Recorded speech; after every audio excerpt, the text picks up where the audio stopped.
जय गुरुदेव। जय गुरुदेव। जय गुरुदेव। जय गुरुदेव नाम किसका? जय गुरुदेव नाम किसका? प्रभु का पावन नाम। प्रभु का पावन नाम। जय गुरुदेव। मेरे प्यारे गुरु दातार मंगता द्वारे खड़ा।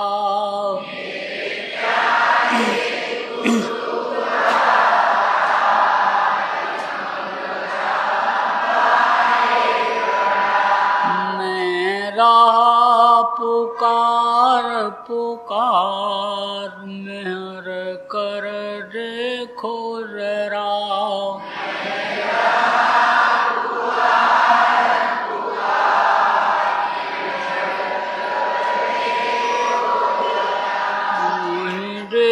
जय भक्ति दान काल दुख बहुत दिया।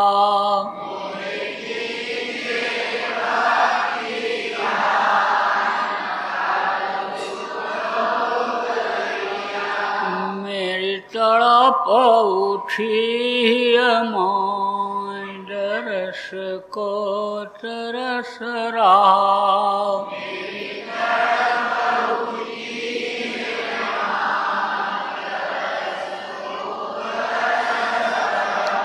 बरसाओ घटाय पार प्रेम रंग दीजे बहार।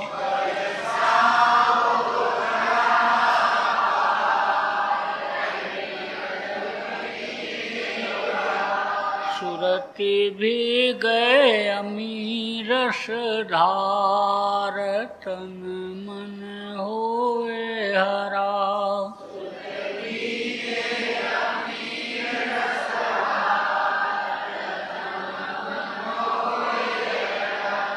मेरा जीवन सफल हुई जाए तुम गुण गाऊं सदा।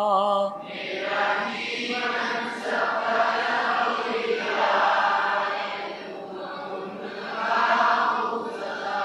मैं नीच अधम नाकार तुम्हारे द्वारे पड़ा।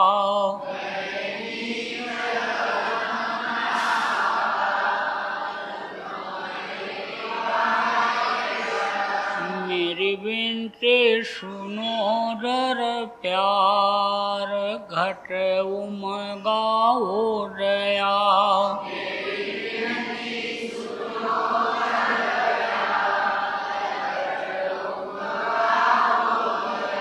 स्वामी जी पिता हमार जल्दी पार किया।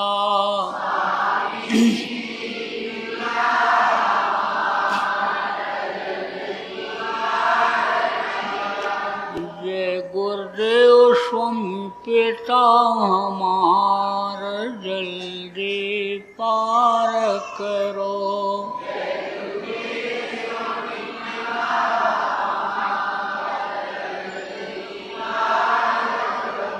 मेरे प्यारे गुरु दातार मंगता द्वारे खड़ा।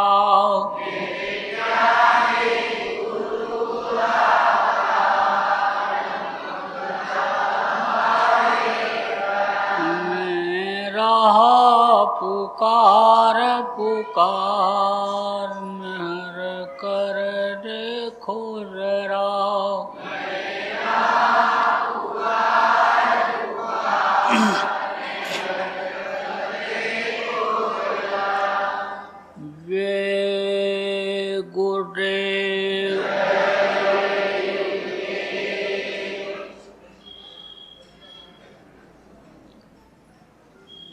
सर्वसमर्थ सर्वत्र स्मरणीय परम पूज्य गुरु जी महाराज, उपस्थित सभी सत्संगी धर्म प्रेमी भाई बहन, बच्चे तथा बच्चे, गुरु महाराज की अपार दया मेहरबानी हुई और आज 10 जनवरी 2021 को चोपड़ा और आसपास के आप प्रेमियों का सत्संग के माध्यम से दर्शन का अवसर मिला। पहले के समय में लोग बहुत दिन तक जिंदा रहते थे। सतयुग में 1 लाख वर्ष की उम्र लोगों की होती थी। त्रेता में 10,000 वर्ष की, द्वापर में 1000 वर्ष की और कलयुग में 100 वर्ष की उम्र ज़्यादा से ज़्यादा रह गई। ये जो सांस है हम आप लेते हैं और छोड़ते हैं, ये क्या है? यह हवा है और प्राण भी हवा ही है। तो जब सांस जो खर्च करने के लिए सब लोगों को मिला है, ये खत्म हो जाता है, तो जिसको प्राण कहते हो, प्राण वायु जो इस शरीर के अंदर हमेशा रहती है, वो निकल जाती है। अब आप ये समझो कि जब लोग पहले के समय में साधना करते थे, शरीर को, मन को साधते थे, आत्मा को, अपने जो शरीर को चलाने वाली ये शक्ति परमात्मा की अंश है, इसको निकाल करके जब ऊपरी लोकों में ले चले जाते थे, तब उनकी श्वास बची रहती थी। श्वास नहीं चलती थी तो उम्र ज़्यादा होती थी और समय का भी असर था। पहले के समय में अगर बाप के सामने लड़का खत्म हो जाए तो जो उस समय का वहाँ का राजा होता था, उसकी पेशी हो जाती थी। उससे लोग पूछने लगते थे, हाकिम पूछने लगता था कि तुम्हारे राज्य में यह अनहोनी घटना घट कैसे गई? बाप के सामने लड़का मर कैसे गया? नियम के खिलाफ कैसे काम हो गया? उम्र क्यों नहीं पूरी किया? तो तुमने कोई गलती किया होगा या तुमने रहने का तरीका नहीं सिखाया होगा। लेकिन प्रेमियों, अब इस समय किसी के जिंदगी का कोई भरोसा है? सुबह आप घर से निकलो, कोई गारंटी नहीं है कि 2 घंटे के बाद आप लोग घर में ठीक ठाक वापस आ जाओगे। समय देखो बदलता जा रहा है। तो 70-80 साल के इसमें बैठे हुए हो, बूढ़े बुजुर्ग, आप अपने बचपना को याद करो। देखो कितना अच्छा समय था। न आज की तरह से झूठ था, न आज की तरह से बेईमानी थी, न चोरी चकारी थी, न ठगी थी, न व्यभिचार था। बहुत अच्छे लोग थे उस समय पर। सादा खाना, मोटा पहनना, यह तो जरूर था। आज के तरह से चमक दमक तो नहीं थी। कोठियाँ जैसे दूर से दिखाई पड़ती हैं, ऐसा तो नहीं था। गाड़ियाँ चमचमाती हुई जो दौड़ रही हैं, यह नहीं था। लेकिन जो भी था, चाहे झोपड़ी ही हो, चाहे मोटा ही पहनना हो, चाहे मोटा ही खाना हो, लोगों को संतुष्टि रहती थी, लोग खुश रहते थे। क्यों? क्योंकि शांति रहती थी, सुकून जिसको कहते हैं रहता था। एक दूसरे के आगे कोई हाथ फैलाना पसंद नहीं करता था।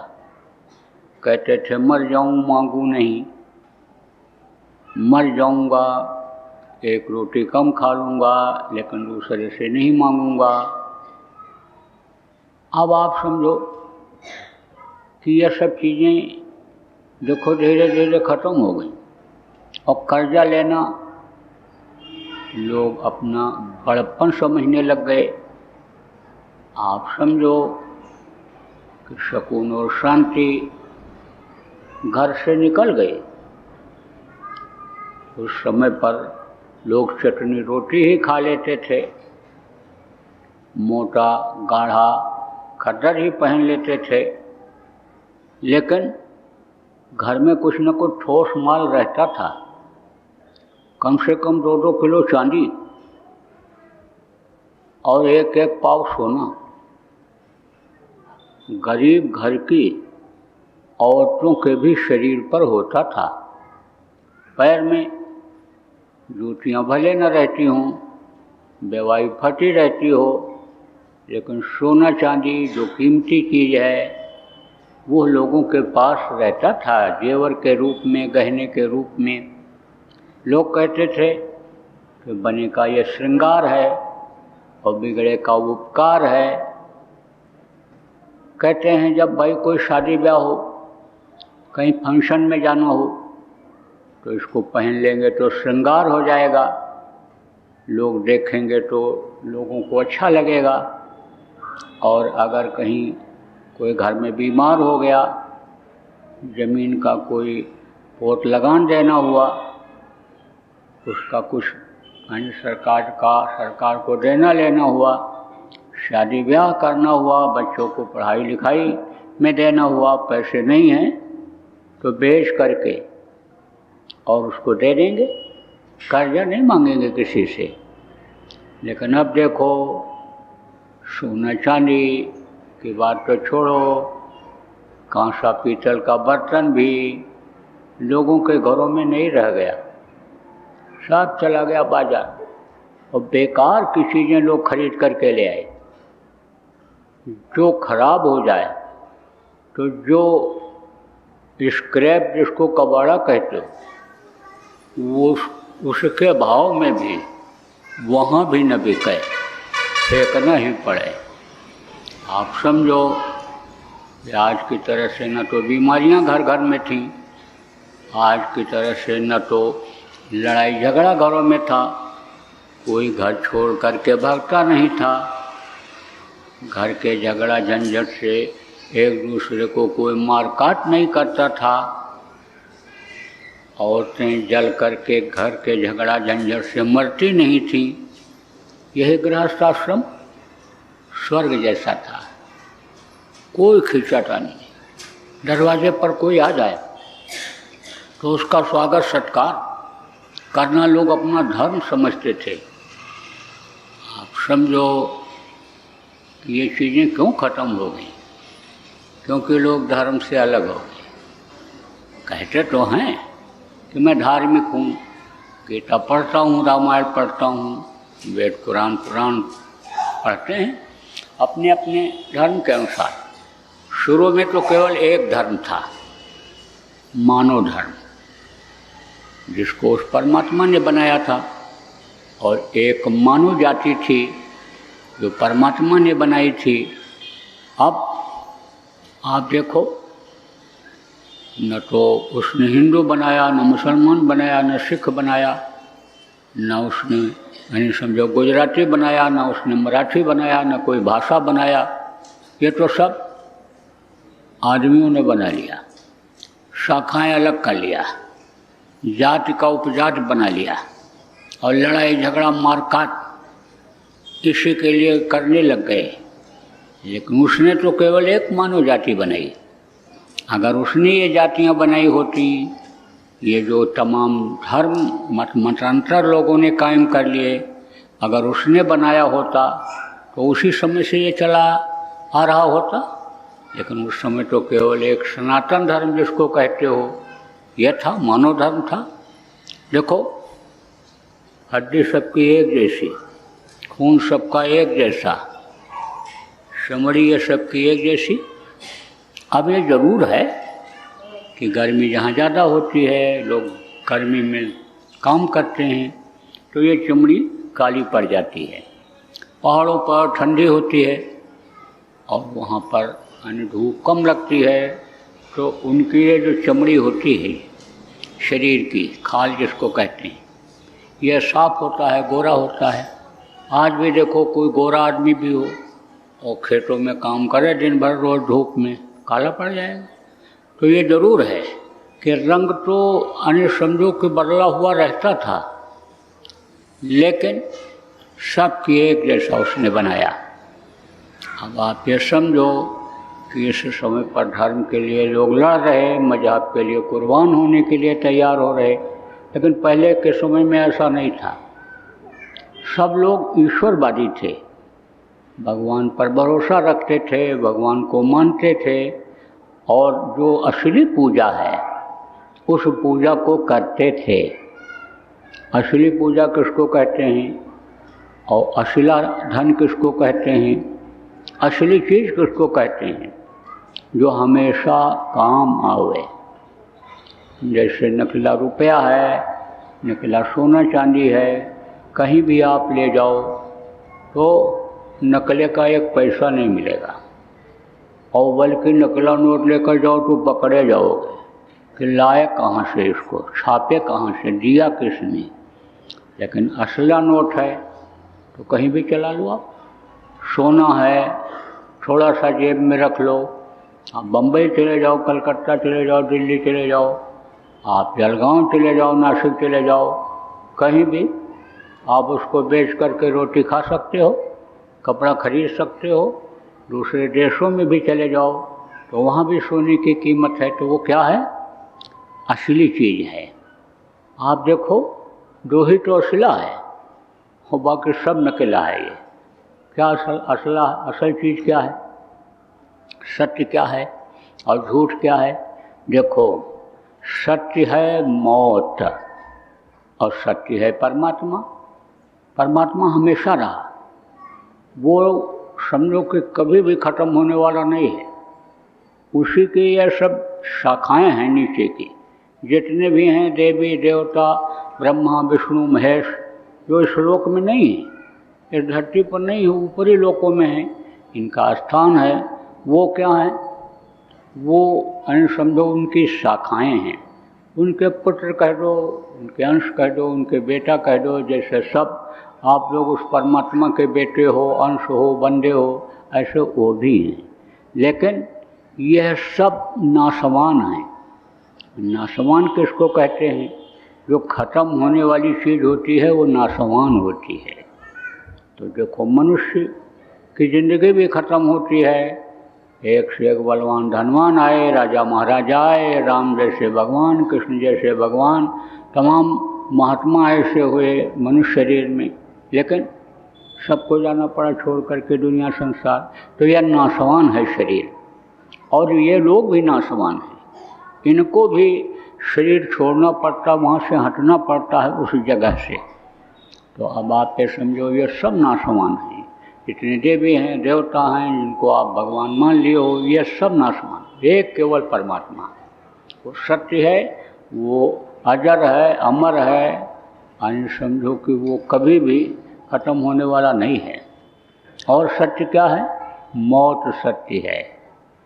मौत को आप भूले हुए हो, और उसको तो आना ही आना है। मौत अगर आदमी को याद रहे तो समझो उसको न तो अहंकार आएगा और न उसका काम उसको सताएगा जिस तरह सता रहा है, न क्रोध आएगा। कोई क्रोध बहुत किए हुए हो और उससे कह दो अरे अभी तो ख़त्म होने वाला है, मरने वाला है, बस एकदम पारा डाउन हो जाएगा। कोई कामी आदमी है और डांट के कहो कि बस दिखाए दो उसको कोई चीज़, आप हथियार करो, बस सब कुछ जाने वाला है, सब खत्म हो जाएगा। उतर काम क्रोध लोभ के लिए दौड़ रहा है, रुपये पैसा के लिए छूने जा रहा है, दिखा दो कोई, बस अब जाने ही वाला है, तो बस दबाया नहीं बटन कि तू खत्म, तो खत्म हो जाएगा। तो ये सारी चीज़ें मौत के सामने, अगर मौत याद आ जाए तो ये सताएंगी नहीं। आप ये समझो कि उतना ही आदमी यानी कमाने की कोशिश करेगा, मेहनत और ईमानदारी से कमाएगा कि जिससे उसका शरीर चलता रहे। लेकिन आज का इंसान मौत को भूल चुका। और मौत ये सत्य है, परमात्मा ये सत्य है, बाकी ये सब असत्य है। ये अगर दुनिया और दुनिया की चीज़ें ये कोई काम आने वाली नहीं हैं, न तो ये किसी की हुई हैं और न आप लोगों की किसी की होगी। आप ये भले कहो कि ये हमारा मकान है, ये हमारी ज़मीन है, ये हमारी गाड़ी है, ये हमारा बगीचा है, ये हमारी ये फुलवाड़ी है, ये हमारा बैंक बैलेंस है, ये हमारा सोना चांदी है, ये हमारा जेवर है। आप भले ये कहो कि ये आपका है, और उसी को बढ़ाने के लिए, जिस चीज़ को अपना मानते हो उस चीज़ को पाने के लिए आप अपराध भी शरीर से करते जाओ, मुँह से झूठ बोल दो, दिमाग से धोखा दे दो, हाथ से छीन के ले आओ, मार के ले आओ, काट के ले आओ, इस शरीर को पापी बना लो। लेकिन वो चीज़ आपकी नहीं है जिसको अपना मानते हो, वो पराई हो जाएगी। पराई किसको कहते हैं? दूसरे की हो जाएगी। कब? जैसे ही इस पिंजरे से ये पंछी उड़ेगा, पिंजरा होता है, तोता पालते हो तो तोते को किस में रखते हो? पिंजरे में। कहाँ लटकाते हो? दरवाजे के सामने। रखवाली करते हो, उसकी देख रेख करते हो, सफाई करते हो। लेकिन जब तोता उड़ जाता है तो पिंजरे की कोई कीमत रहती है? ले जा करके कहीं कोने में पटक देते हो। नहीं ज़रूरत है तो स्क्रैप में दे देते हो, कबाड़े के भाव उसको बेच देते हो, उसकी कोई कीमत रहती है? ऐसे इसे ये जो मनुष्य शरीर है इसको पिंजरा भी कहा गया। ये कौन बोल रहा है इसमें? पक्षी, जिसको जीवात्मा कहा गया। जीवात्मा जैसे निकलेगी इस शरीर की कोई कीमत रहेगी? और यह धन दौलत रुपया पैसा जिसको अपना कहते हो यह आपका रहेगा? ये दूसरों का हो जाएगा, लड़कों का हो जाएगा, लड़के नहीं हैं तो परिवार वालों का होगा, परिवार वाले भी नहीं हैं तो पड़ोसियों का हो जाएगा। और अगर घर में परिवार में लड़का कोई संभालने वाला धन संपत्ति को नहीं रहा या नालायक निकल गए तो उसको बेच देंगे, वो दूसरे का हो जाएगा। तो प्रेमियों, इस बात को समझो कि इस दुनिया और संसार में आपकी अपनी कोई चीज़ है ही नहीं, यह सब दूसरों की है। और जब वो चाहेगा तब ले लेगा। मोटे तौर से आपको बताऊं, आप ज़मीन को जोतते हो, कपास और अन्य फसल उगाते हो महाराष्ट्र के लोग आप, लेकिन ये ज़मीन किसकी है? जिसको आप कहते हो, जिसके लिए झगड़ जाते हो, लड़ाई कर लेते हो, मुकदमेबाजी करते हो, मारकाट भी कर लेते हो, ये भारत सरकार की है, प्रदेश के सरकार की भी नहीं, भारत सरकार की है। जिस दिन एक लाइन का कानून वो बना देगा कि इसकी हमको ज़रूरत है, ये अब किसी की ज़मीन नहीं रही, हम जिस ज़मीन को चाहेंगे हम बेच देंगे, नहीं भी कुछ देंगे तो देश के पास पैसा नहीं है, आर्थिक स्थिति खराब हो गई है, अब हम किसी को नहीं देंगे, कोई पैसा नहीं देंगे और ये ज़मीन हम ले लेंगे और जो हमको रुपया पैसा देगा हम उसको देंगे। आप बैंक में रुपया जमा किए हुए हो और सरकार के पास पैसे की कमी हो गई, कोई लड़ाई हो गई दूसरे देश से, कोई आकस्मिक घटना घट गई, पैसे कमी हो गई, तो कागज़ में तो आपका नाम रहेगा लेकिन निकाल नहीं सकते हो। 2 करोड़ रुपया जमा है तो कहेंगे 2000 ले जाओ और बाकी का आप एफडी बनवा लो, कागज़ का टुकड़ा ले जाओ रखे रहो। कागज़ का टुकड़ा कहीं बिकेगा? 2 करोड़ की एफडी आप कहीं ले जाओ बेच पाओगे? कुछ नहीं। तो मोटे तौर से ये समझो कि ये जो खिलकत है उस प्रभु की जिसने बनाया है, वो जब चाहेगा तब आपसे ले लेगा। यह मनुष्य शरीर जब चाहेगा तब खाली करा लेगा। कहा ना कि काया कुटी खाली करना पड़ेगा, रे मन मुसाफिर निकलना पड़ेगा, जाना ही पड़ेगा। अब ये ज़रूर है कि इस मनुष्य शरीर के पाने का मतलब अगर आप समझ गए तो आखिरी वक्त पर आपको तकलीफ नहीं होगी।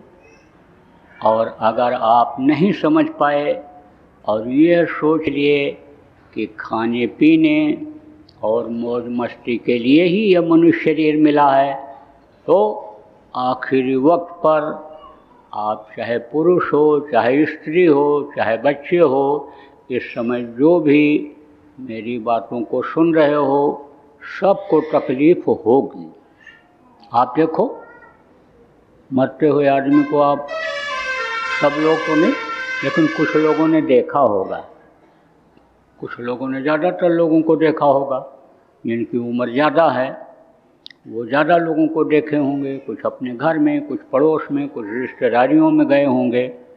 तो कुछ लोगों को बहुत तकलीफ़ होती है, छटपट करते हैं, हड्डी हड्डी उस समय जब दर्द करती है, चिल्लाते हैं, रोते हैं, काका चाचा नाना मामा सबको पुकारते हैं, रोने की, चिल्लाने की, मार पड़ने की आवाज़ यानी वो मुँह से निकालते हैं, लेकिन ज़बान तुतली हो जाने की वजह से सुनाई नहीं पड़ता है, समझ में नहीं आता है आदमी के कि क्या कह रहे हैं, किसको बुला रहे हैं। कहते हैं मारो मारो, मत मारो, नहीं मत मारो, और देखो बचाओ बचाओ, इस तरह की आवाज़ करते हैं। क्यों? क्योंकि आप किसी घर में 30 साल 40 साल से लगातार रहो और कोई अगर निकालने लगे तो जल्दी निकलना चाहोगे? नहीं निकलना चाहोगे। ऐसे ही ये किराए का मकान जो आपको उसने कुछ दिन के लिए भजन पूजन के लिए दिया, इसको आप खाली करना नहीं चाहोगे। आप यानी समझो बचने की कोशिश करोगे, लेकिन बच नहीं सकते हो। वो यमराज के भयंकर दूत आते हैं और मार मार करके, झुलसा झुलसा करके इस जीवात्मा को निकालते हैं। जीवात्मा किसको कहते हैं? आप जो नए लोग आए हो, पहली बार आए हो, आपको बता दूं, ये परमात्मा की अंश है जीवात्मा। अंश किसको कहते हैं? सबसे छोटे टुकड़े को अंश कहते हैं। इसको आप देख नहीं सकते हो, इतनी छोटी आत्मा है। यही आत्मा आप में भी, यही कुत्ता बिल्ली में भी, यही हाथी में भी, यही ऊँट में भी, और यही चींटी, और चींटी से छोटे कीड़े जो बहुत से ऐसे हैं, इन आँखों से दिखाई नहीं पड़ते हैं, उनमें भी यही आत्मा है, इतनी छोटी है। तो ये जब 5 महीना 10 दिन का बच्चा माँ के पेट में हो जाता है, तब उसमें डाल दी जाती है, तब से बराबर आखिरी वक्त तक ये रहती है। तो आप ये समझो, माँ के पेट से ही और आखिरी बुढ़ापे के वक्त तक जिस मनुष्य शरीर में आत्मा रहेगी, वो जल्दी खाली करना चाहेगी नहीं। लेकिन अब समय जब पूरा हो जाएगा तो समय से खाली करना पड़ेगा। नहीं खाली करना चाहोगे तो यमराज के दूत मार मार करके इसको खाली कराएंगे और ले जाएंगे, यमराज के सामने पेश कर देंगे, और वहाँ मनुष्य शरीर जैसा ही पिशाच का शरीर होता है उसमें सज़ा मिलेगी। काटे जाओगे, मारे जाओगे, जलाए जाओगे, तपाए जाओगे, आँखें फोड़ दी जाएंगी, मार पड़ेगी, भगोगे, गिरोगे। आप ये समझो, दबाएंगे सीने पर चढ़ करके, आँखें निकलेंगी बाहर, जी बाहर निकल आएगी, यानी बहुत तकलीफ़ देते हैं। नरकों में बड़ी पीड़ा, संडास का नरक अलग, पेशाब का अलग, मवाद का अलग, कांटों का अलग, सब में रहना पड़ता है। बहुत समय तक रहना पड़ता है नरकों में। उसके बाद वहाँ से छुटकारा मिला तो कीड़ा मकोड़ा, सांप गोजर बिच्छू के शरीर में यह जीवात्मा बंद कर दी जाती है। कीड़ा मकोड़ा में, पशु पक्षी की योनि में यही बंद की जाती है। गाय और बैल की योनि यानी मिलती है, उसके बाद तब यह मनुष्य शरीर। कबहुँ कृपा कर न तंदेही, देख इस बिन हेत नहीं। गोस्वामी जी ने लिखा, जब उस मालिक की दया कृपा मेहरबानी हो जाती है, बहुत बड़ा पुण्य जीवन का, पिछले जीवन का जब उदय होता है, तब यह मनुष्य शरीर आपको मिलता है। लेकिन प्रेमियों, यह मनुष्य शरीर जो आपको मिला है यह देव दुर्लभ शरीर है। देवता इसके लिए 24 घंटे तरसते रहते हैं, हमेशा ये प्रार्थना करते रहते हैं कि कुछ समय के लिए हमको मनुष्य शरीर मिल जाता तो हम समर्थ गुरु की तलाश करके उनसे रास्ता ले करके जन्म मरण से छुटकारा पा जाते। क्योंकि जन्मते वक्त भी तकलीफ़ होती है, मरते वक्त भी तकलीफ़ होती है। आप देखो, बच्चा रोता हुआ ही पैदा होता है और मरते वक्त भी तकलीफ़ मैंने आपको बताया होता है। तो देवता को नीचे उतरना पड़ता है। जब उनका समय पूरा हो जाता है तो पूरी छीड़े मृत्युलोक है, मृत्युलोक में आना पड़ता है। पाप जब आदमी करता है तो नरक में जाना पड़ता है, पुण्य करता है तो स्वर्ग और वैकुंठ में जाता है। लेकिन कुछ समय के बाद जब पुण्य खत्म हो जाता है, पुण्य जब खत्म हो जाता है तो मृत्युलोक के इस मृत्युलोक में जहाँ पर आप हो, जहाँ से एक दिन बाहर निकाल दिया जाना होता है, यानी समझो यहाँ उनको भी आना पड़ता है। तो देवता कहते हैं कि मनुष्य शरीर हमको मिल जाता, रास्ता बताने वाले समर्थ गुरु मिल जाते तो हम रास्ता ले करके भजन करके पूजन करके हम मालिक के पास पहुंच जाते, जहाँ से हम नीचे उतारे गए हैं, भेजे गए हैं। तो यह देव दुर्लभ शरीर है, यह 5 तत्वों का शरीर है। बाकी जो और शरीर हैं पशु पक्षियों के हैं, वो कोई 4 तत्व के, कोई 3 तत्व के, जो ये जड़ पेड़ पौधे हैं 1 तत्व का है। लेकिन आपके अंदर 5 तत्व हैं, जल, पृथ्वी, अग्नि, वायु और आकाश। और आपकी जो जीवात्मा है यहाँ बैठी हुई है। और ये जो घोड़ा हैं, आपके गाय हैं, बैल हैं, आप समझो कि इनकी आत्मा कहाँ है? यहाँ हृदय चक्र पर। वो इसीलिए खड़े नहीं हो सकते हैं, ऐसे गर्दन उनके पीछे नहीं घूमती है, आपकी घूम जाती है। आप के अंदर यानी समझो कि पूरे यानी समझो कि तत्व हैं। देवता का शरीर 17 तत्वों को तो होता है, लेकिन वो रास्ता नहीं है जिससे ये जीवात्मा डाली गई है। अब आप ये समझो कि जिस रास्ते से जीवात्मा डाली जाती है उसी रास्ते से निकाली जाती है। अब अभी आपके पास मौका है, जब तक आपका उम्र है, जब तक उम्र पूरी नहीं होती है तब तक आप उससे निकालना सीख सकते हो, ऊपरी लोकों में जाना सीख सकते हो, देवी देवताओं का दर्शन करना सीख सकते हो। जो देवी और देवताओं की आवाज़ें हैं, जिनको आकाशवाणी कहा गया, अनाहतवाणी कहा गया, वेदवाणी कहा गया, उसको आप घर में ही बैठ कर के इसी मानव मंदिर में आप सुन सकते हो। तो ये कब संभव होगा, कब मुमकिन होगा? जब कोई रास्ता बताएगा, जब कोई इनके दर्शन करने का बताएगा, इनकी आवाज़ों को देवताओं के सुनने के लिए तरीका बताएगा, तभी ये संभव मुमकिन होगा। तो ये काम कौन करता है? कोई रास्ता किसी को किसी भी तरह का बता दे तो जो बताता है वो गुरु कहलाता है। कहते ना कि ये हमको मोटर बनाना सिखाए, ये हमको बिजली का कनेक्शन करना सिखाए, ये हमको खेती करना सिखाए, ये इन्होंने हमको व्यापार सिखाया, इन्होंने कलम पकड़ करके हमको दफ्तर में काम करना सिखाया, ये हमारे गुरु हैं। काखा गागा ABCD इन्होंने हमको सिखाया, ये हमारे गुरु हैं। तो गुरु तो कोई भी किसी को कुछ बताता है तो वो गुरु कहलाता है। लेकिन एक सद्गुरु होते हैं जो दुनिया बनाने के लिए भी बताते हैं और दीन बनाने के लिए भी बताते हैं।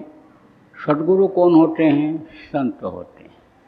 देखो, दर्जा अलग अलग होता है, जैसे 5 दर्जा, 8 दर्जा की पढ़ाई, 12 दर्जा की पढ़ाई, तो इन लोगों के मास्टर अलग अलग होते हैं।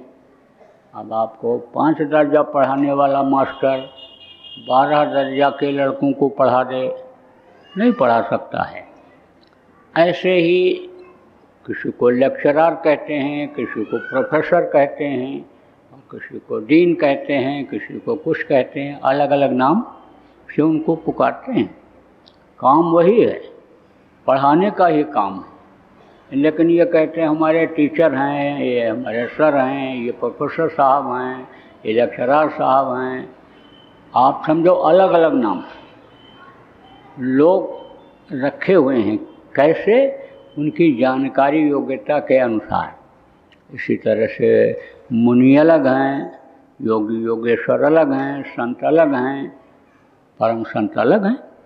जिसको यह मालूम हो जाए कि ये दुनिया एक दिन ख़त्म हो जाएगी, इतना ही जानकारी हो जाए, जो जो आए सब चले गए, कोई भी चीज़ साथ नहीं ले गए, ये सब चीज़ें यहीं छूट जाएंगी, इतनी ही जानकारी हो जाए, उनको मुनि कहते हैं। ब्रह्मा विष्णु महेश तक जो पहुंच जाते हैं उनको देवर्ष कहते हैं।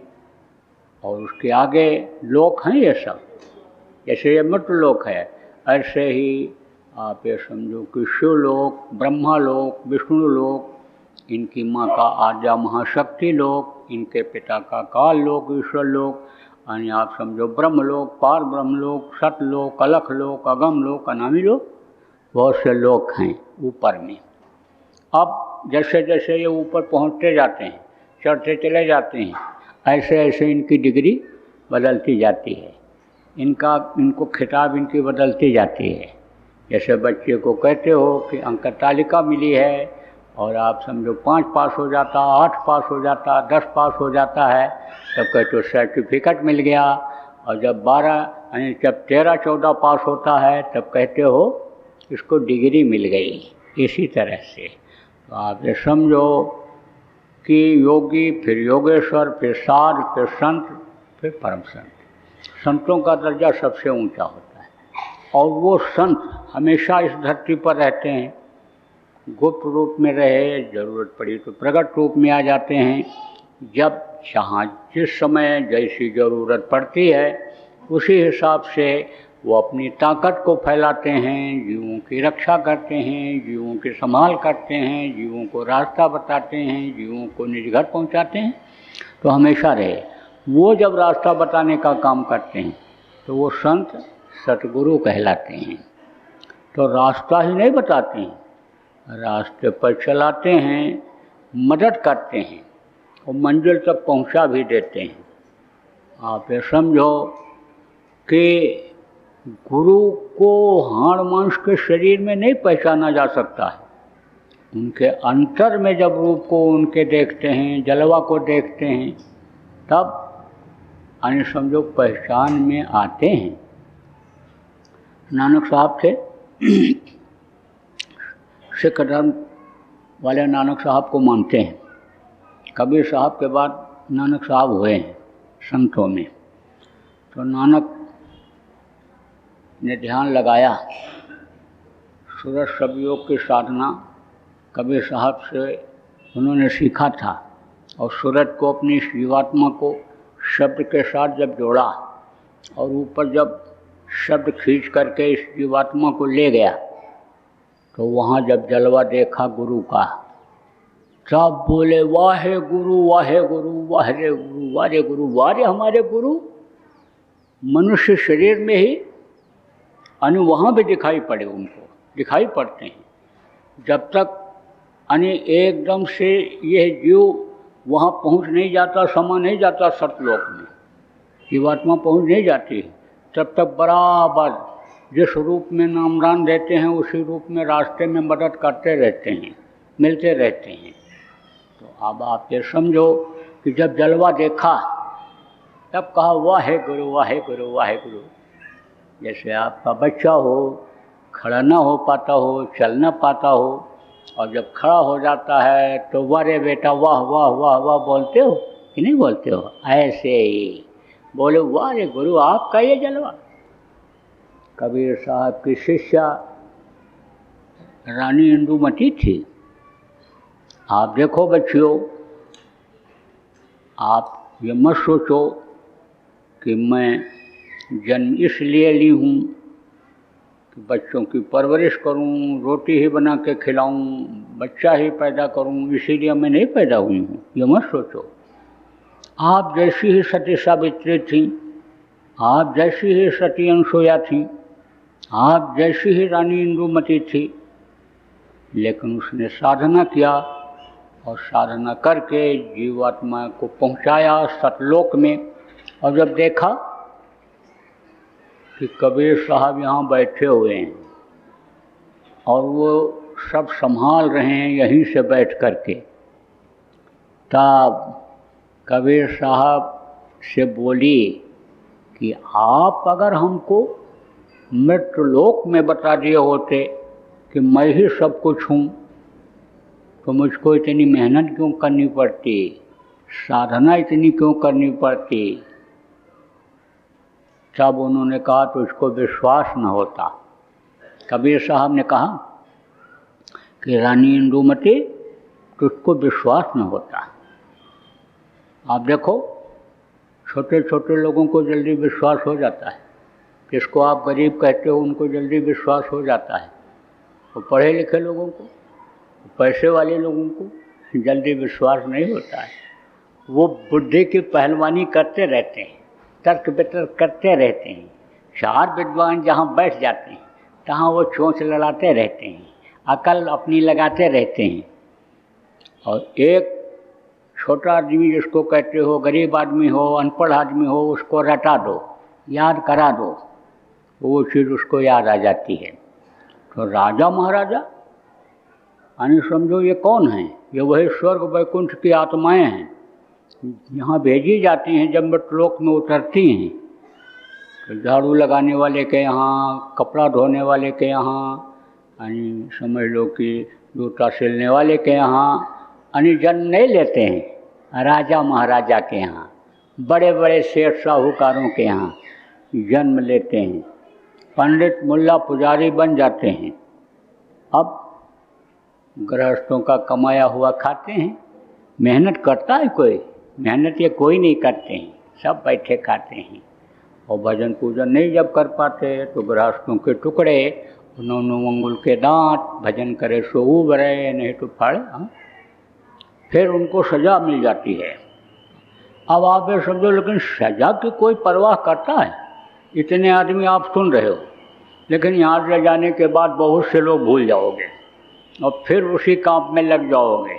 रोटी कमाओ, बच्चों को देखो, जानवरों को देखो, खेती देखो, हमारा रुपया, हमारा पैसा, हमारी संपत्ति, और आपकी कुछ नहीं है। सच पूछो तो कुछ नहीं है।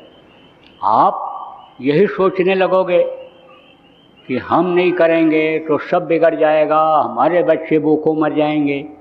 और ये आप भूल जाते हो कि पैदा होने के पहले जो माँ के आस्तन में दूध भर देता है, परवरिश वो करता है, देता वो है, खिलाता वो है, आप उसको भूल जाते हो। आप ये सोचो, पहले के समय में इच्छा करते थे लोग और उनकी वो इच्छा पूरी हो जाती थी, लेकिन आप फिर भूल जाते हो। तो राजा महाराजा और इनके समझ में थोड़ा कम आता है। तो कहा, रानी तेरे समझ में आता? तो यही कहती कि मनुष्य शरीर में ये परमात्मा कैसे हो सकते हैं, इनके अंदर इतनी शक्ति कैसे आ सकती है। इसलिए तुझको मैंने रास्ता बताया, रास्ते पर चलाया और ला करके ये जलवा दिखाया। अब तुझको विश्वास हुआ? तेरी मदद किया रानी इंदुमती, तब चरणों पर गिर पड़ी। बोली, आपके मदद के बगैर तो मैं एक कदम आगे नहीं बढ़ सकती थी, शुरू से ही बाधाएं आने लगी थी। आपको ये नहीं मालूम है कि यह देश किसका है? काल भगवान जिनको कहा गया, और यह धन दौलत रुपया पैसा ये माया है, माया की छाया है। माया भी नहीं है, असली माया भी नहीं है, ये माया की छाया है।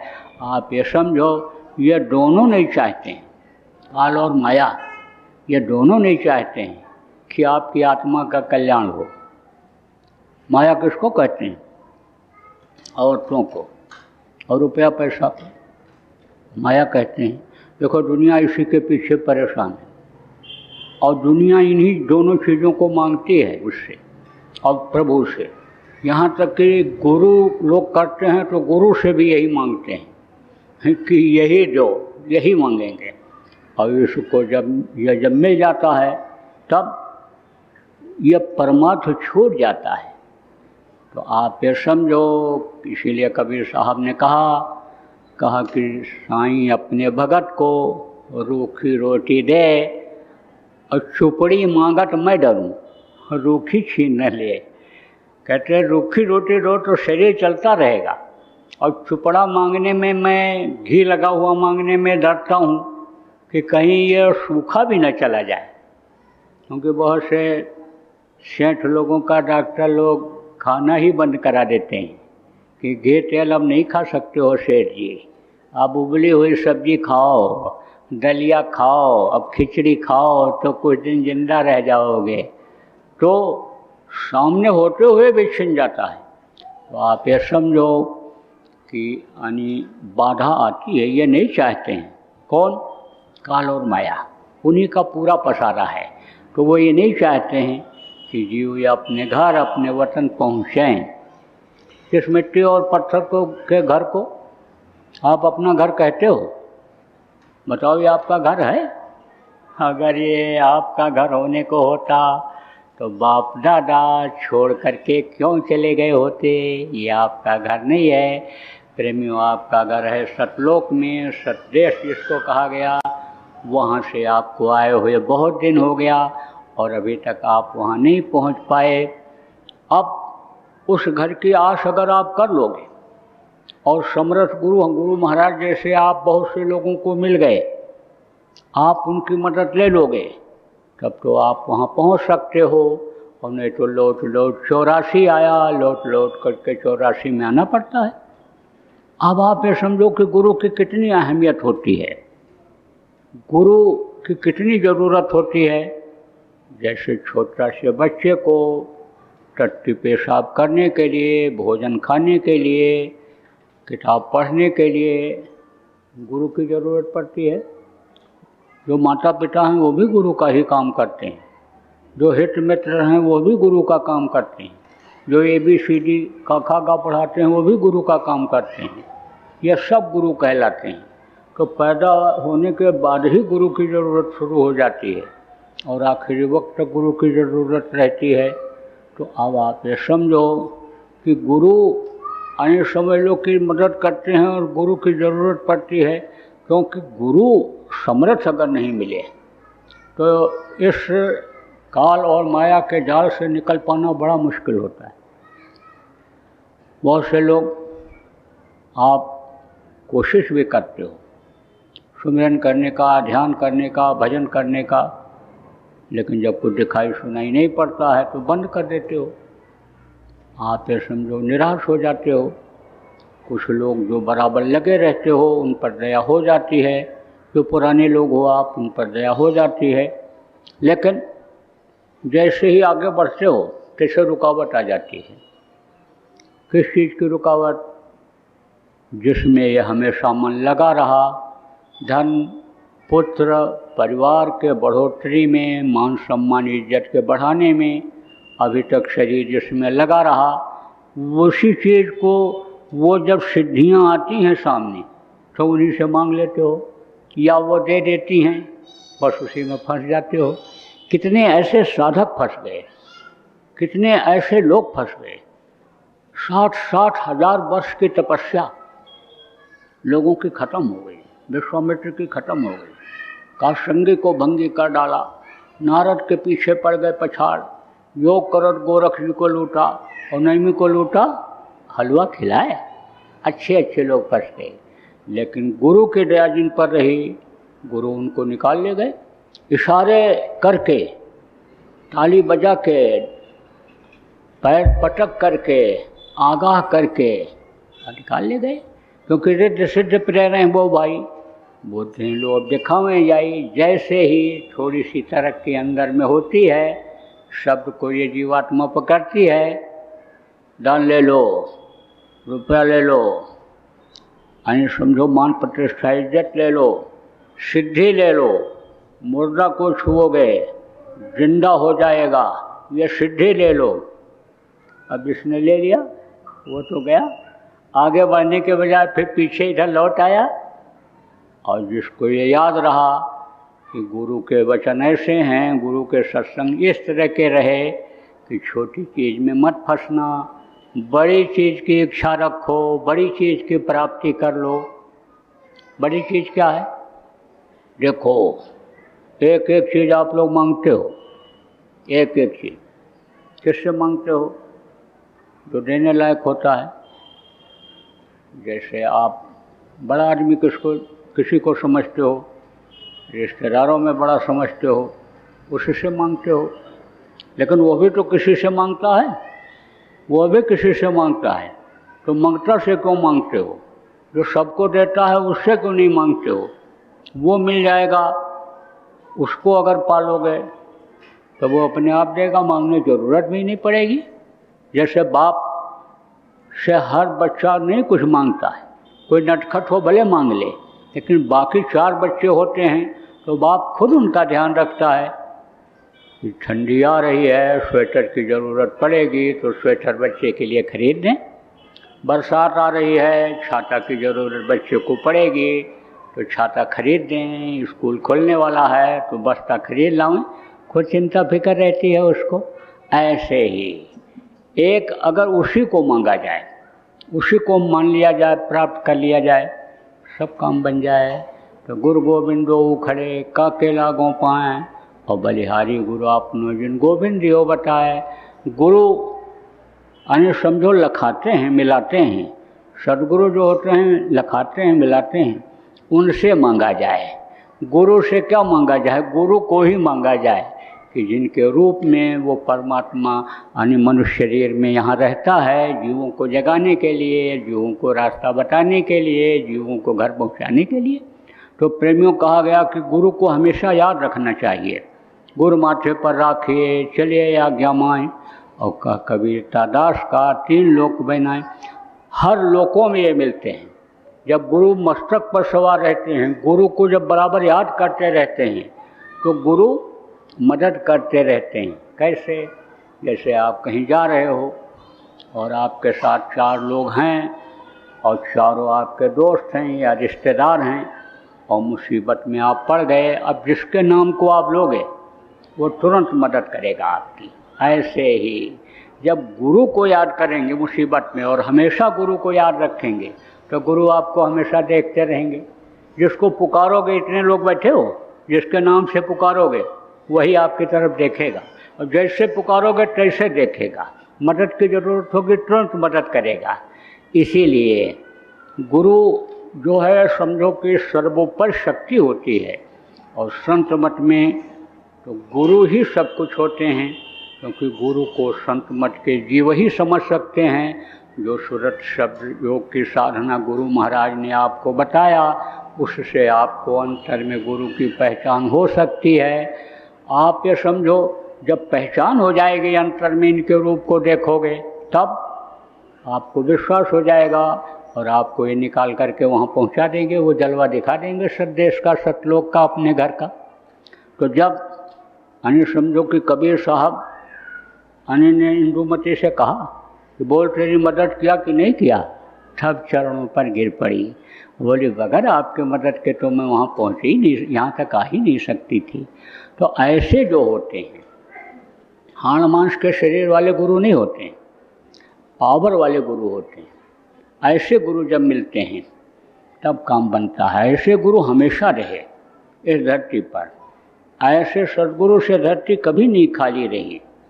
अब यह है कि पहचानते कहीं थोड़े थोड़े, अंतर में जब पहचान हुई तो वही पहचान पाए। आप ये समझो कि दाढ़ी बाल या कपड़े का नाम साधु नहीं है, गोरा चिट्टा या तंदुरुस्त दुबला पतला शरीर का नाम गुरु नहीं है। गुरु एक पावर होती है, गुरु एक शक्ति होती है, और वो काम करती है जब उनका काम खत्म होने को होता है या शरीर बुढ़ा हो जाता है, तब वो शरीर छोड़कर चले जाते हैं और दूसरे को वो काम दे देते हैं।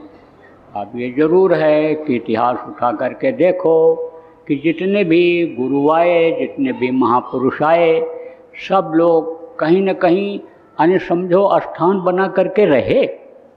तो वो जो स्थान होते हैं, वो जो नज़दीक वाले होते हैं, देखने संभाल सकने वाले होते हैं, वो उस जगह पर यानी समझो कि रहने लग जाते हैं। तो स्थान तो वो भी यानी समझो कि इस तरह का हो जाता है कि भाई ये यहाँ रहे थे, मशहूर हो जाता है। लेकिन काम अक्सर वो दूसरों से लेते हैं, दूसरों से कराते हैं, ये इतिहास बता रहा है। तो जब जाने लगते हैं तब वो जो खुद का चार्ज है उनको दे दिया करते हैं, लेकिन संभाल अपने यानी अपनाए हुए जीवों की खुद करते हैं। देखो प्रेमियों, मैंने काल और माया की बात आपसे कहा, तो माया की डोर जो है मन के हाथ में है, और सूरज की डोर, जीवात्मा की डोर यानी काल के हाथ में है। तो जब सद्गुरु नामदान देते हैं तो जीव को अपना लेते हैं। तो जैसे सगाई की जाती है, शादी की जाती है, तो दूसरे की लड़की वो दूसरे की हो जाती है, जो शादी करता है वो उसकी हो जाती है, और उसके साथ कहीं भी आती जाती है, कोई रोक टोक नहीं रहता है। आप ये समझो वो उसका हाथ पकड़ लेता है और हमेशा साथ रखता है। ऐसे ही सद्गुरु यानी समझो कि जैसे दूसरे की लड़की को कोई ब्याह करके ले आता है, ऐसे ही यानी समझो कि जो काल के हाथ में डोर है उसको सद्गुरु अपने हाथ में ले लेते हैं, और वो हमेशा गुरु पद पर बांध करके रखते हैं। शरीर छोड़ करके चले जाते हैं, चार्ज तो दूसरे को दे जाते हैं, लेकिन उन जीवों की संभाल वो खुद करते हैं, उनको उनके चार्ज में नहीं देते हैं। बताने समझाने के लिए, याद दिलाने के लिए तो उनकी पहचान उनसे करा देते हैं, एक दूसरे की पहचान करा देते हैं, लेकिन संभाल खुद करते हैं।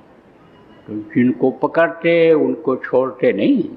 तो आप इसमें गुरु महाराज के शिष्य बैठे हुए हो, गुरु पर आप भरोसा करो। गुरु महाराज समर्थ थे, पूरे थे, और गुरु महाराज अब भी आपके संभाल करते हैं, लेकिन बाहर से आपने उनको देखा, उनके पास आप जाते थे, अपनी दुख तकलीफ परेशानियों को कहते थे, उसमें फ़ायदा होता था। अब वो चले गए तो अब आप निराश हो गए कि अब हमारा काम ये नहीं होगा, कौन करेगा, क्या होगा। लेकिन आप अगर गुरु के बताए रास्ते पर चलने लग जाओ, घर में ही बैठ करके सुमिरन ध्यान भजन करने लग जाओ, मन को रोक करके ध्यान लगाने लग जाओ, और गुरु का दर्शन अंतर में हो जाए तो आपको विश्वास हो जाएगा, और आप दौड़ धूप कितना भी करते हो, जो कामयाबी नहीं मिलती है, फल नहीं मिलता है, वो भी आपको मिलने लग जाएगा। तो प्रेमियों, गुरु महाराज जैसे समर्थ गुरु इस धरती पर आज तक कोई आया ही नहीं, और न इतने जीवों को अपनाया, न धोया, न साफ किया, न अंतःकरण को साफ करके, गुजरे को साफ करके, और उन्होंने नाम राम रूपी मणि को दिया जगाने के लिए, जलाने के लिए कहा। गुरु महाराज ने जितने जीवों को पकड़ा। तो आप सब लोग जो पुराने लोग हो, धन्य हो जिनको गुरु महाराज जैसे समर्थ गुरु मिले। अब आज मैं ये बताना चाहूँगा कि गुरु की दया आपके ऊपर बराबर हो रही है।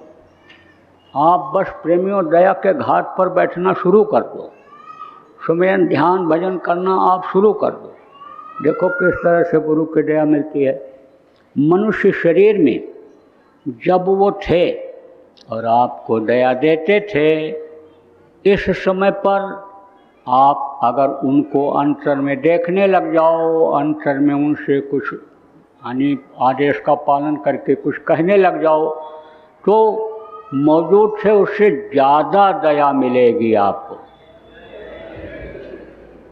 तो देखो, यह मैं आपसे क्यों निवेदन कर रहा हूँ, क्यों कह रहा हूँ, क्योंकि गुरु महाराज ने कहा था जाने से पहले मेरे लिए कि ये नए लोगों को नामदान देंगे और पुरानों की संभाल करेंगे। मंच से कहा था, बहुत से लोगों ने सुना था। अब आप ये समझो, गुरु महाराज के जाने के बाद कुछ दिन तक तो मैं बराबर समझाता ही रहा, संभाल ही करता रहा, उसके बाद में तब नामदान देना शुरू किया। लेकिन वो संभाल वाली बात वो मैंने बंद नहीं किया है। ये जो अभी तक आपको बताया ये संभाल वाली ही बात बताया है, गुरु के बारे में, गुरु की पहचान के बारे में। और आप इधर उधर भटको नहीं। आपको अब भी कह रहा हूँ, आपके संभाल वाली ही बात कर रहा हूँ कि आप भटकोगे तब नहीं कि जब आपको गुरु पर विश्वास हो जाएगा और भजन ध्यान जब आप करने लग जाओगे तो गुरु की हर बात को समझोगे, उनकी बातों की कीमत लगाओगे, उनकी बातों को आप समझने लग जाओगे। अब जो नए लोग आए हो उनको नामदान दूंगा, जहाँ जाता हूँ नामदान देता ही देता हूँ, सब जगह। 15-16 देशों में गया, सब जगह नामदान दिया। तो विदेशों में तो बहुत कम आदमी आते हैं, कहीं कहीं तो ज़्यादा आते हैं, कहीं कम आते हैं। तो कमरों में भी अगर 15-20 भी रहे तो वहाँ भी नामदान दे दिया। किसी किसी देश में तो कई बार गया, अमेरिका जैसे देशों में 2-3 बार गया और 10-10, 12-12 जगह पर नामदान दे करके आया। तो बांटता इसलिए हूँ कि गुरु का आदेश है। दूसरी बात यह है कि जीवों पर दया आ जाती है कि कहीं ये जीव फंस न जाएं। अब आप ये समझो कि आपको भी नामदान दूंगा जो नए लोग आए हो, इसलिए दूंगा कि अगर नहीं दिया और आपके अंदर इच्छा भी जगी और मैं आगे निकल गया तो वो इच्छा आपकी अधूरी रह जाएगी। मेरे पास आप पहुंच नहीं पाओगे, मैं आपके पास नहीं पहुंच पाऊंगा। और जैसा मैंने बताया ज़िंदगी का कोई भरोसा नहीं है, कब आंख बंद हो जाए तब तो आप फंस जाओगे। इसलिए नामदान सब जगह दे देता हूँ। पहली बार जो आते हैं उनके समझ में कुछ कम आता है, क्योंकि ये संत मत है, ये दुनिया के मतों से उल्टा दिखता है। आप ये समझो कि कबीर साहब की वाणी को आज भी बहुत से लोग उल्टवासी कहते हैं, उल्टा कहते हैं। अब आप तो समझो उल्टा तो उनको लगेगा ही। आप क्यों उल्टा लगेगा? क्योंकि उनकी जो जीवात्मा है इधर दुनिया की तरफ हो गई, सारा यानी उसका जो असर हो गया ये इंद्रियों पर हो गया। आप ये समझो इन चक्रों को चलाने में जीवात्मा यानी का समझो कि पावर एक तरह से हो गया। तो वो तो उनको तो सब यही नीचे का ही दिखाई पड़ रहा है, ऊपर का तो देखे नहीं, ऊपर की उनको जानकारी ही नहीं है। अब ऊपर की कोई बात बताएगा तो उल्टा तो उनको लगेगा ही। लेकिन आप ये समझो कि जैसे DOG डाग, डाग माने कुत्ता, DOG डाग, पलट के पढ़ो तो GOD गॉड, गॉड माने परमात्मा।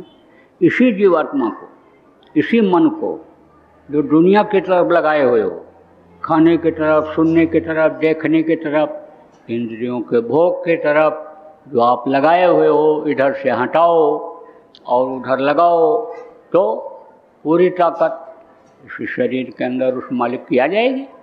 सोए जाने ते देव जनाई, जानत तुम्हें तुम्हें हो जाए। बहुत सारे उदाहरण हैं।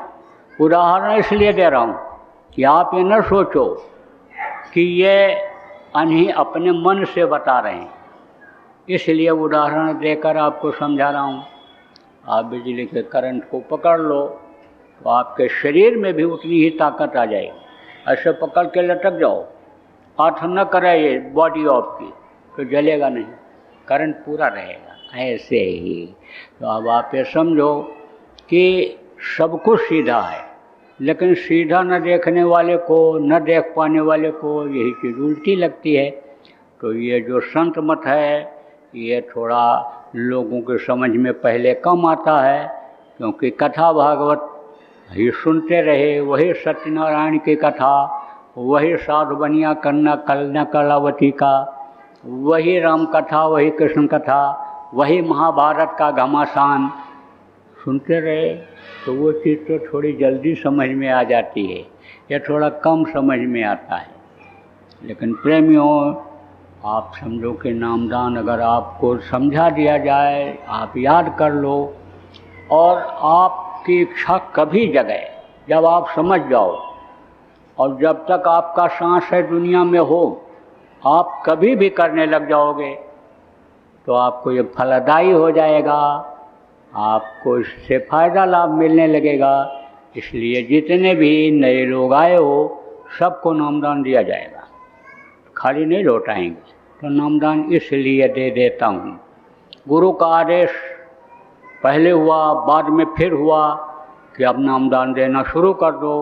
नामदान अगर इनको दे दोगे तो अन्य करने लग जाएंगे, नहीं इनका शरीर छूट जाएगा तो इनका समय बेकार निकल जाएगा। तो नामदान देना शुरू कर दिया और आपको भी दूंगा।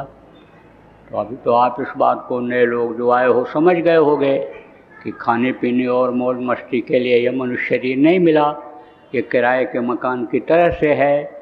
जिस दिन जैसे किराए का मकान एक दिन खाली करना पड़ता है, ऐसे इसको भी खाली कर देना पड़ेगा। इतना तो आप समझ गए हो, सब समझ गए हो मोटी मोटी बात कि दुनिया की चीज़ें आखिरी वक्त पर कोई काम आने वाली नहीं है, ये तो आप समझ गए हो। अब नामदान क्या है, नाम क्या है, इसके बारे में भी थोड़ा सा आपको बता देता हूँ। क्योंकि कुछ लोग आप इसमें ऐसे भी हो गए नए लोग जो कहीं न कहीं से दीक्षा मंत्र लिए हुए होंगे, नाम को लिए हुए होंगे। तो अब जब तक आपको स्पष्ट नहीं बताया जाएगा आपके समझ में नहीं आएगा।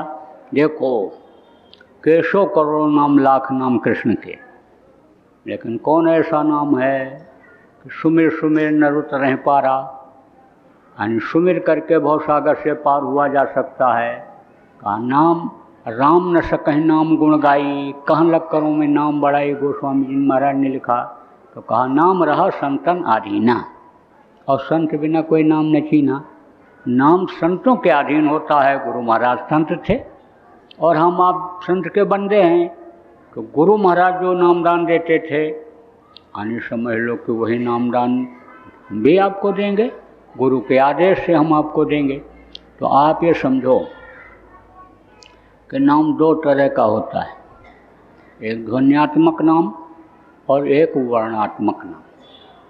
ध्वन्यात्मक नाम से ही ये सारा संसार, यानी ध्वनि से, आवाज़ से, शब्द से ही सारा संसार बना। अंडपिंड ब्रह्मांड देवी देवता सब शब्द से ही बने हैं, और उन्हीं शब्दों में से ये नाम की आवाज़ आती रहती है। किसके मुँह से निकलती है? धनियों के 5 नाम मैं आपको बताऊंगा, उनके मुंह से वो आवाज़ निकलती रहती है। उनका लोक है, राज्य जिसको कहते हैं, यानी समझो वहाँ वो आवाज़ बराबर होती रहती है। वो कौन है? निर्मायक हैं। निर्मायक किसको कहते हैं? जो माया के इस लोक में पैदा नहीं होते हैं, माँ के पेट में नहीं पलते हैं, गर्भ में नहीं जाते हैं, वो निर्मायक होते हैं।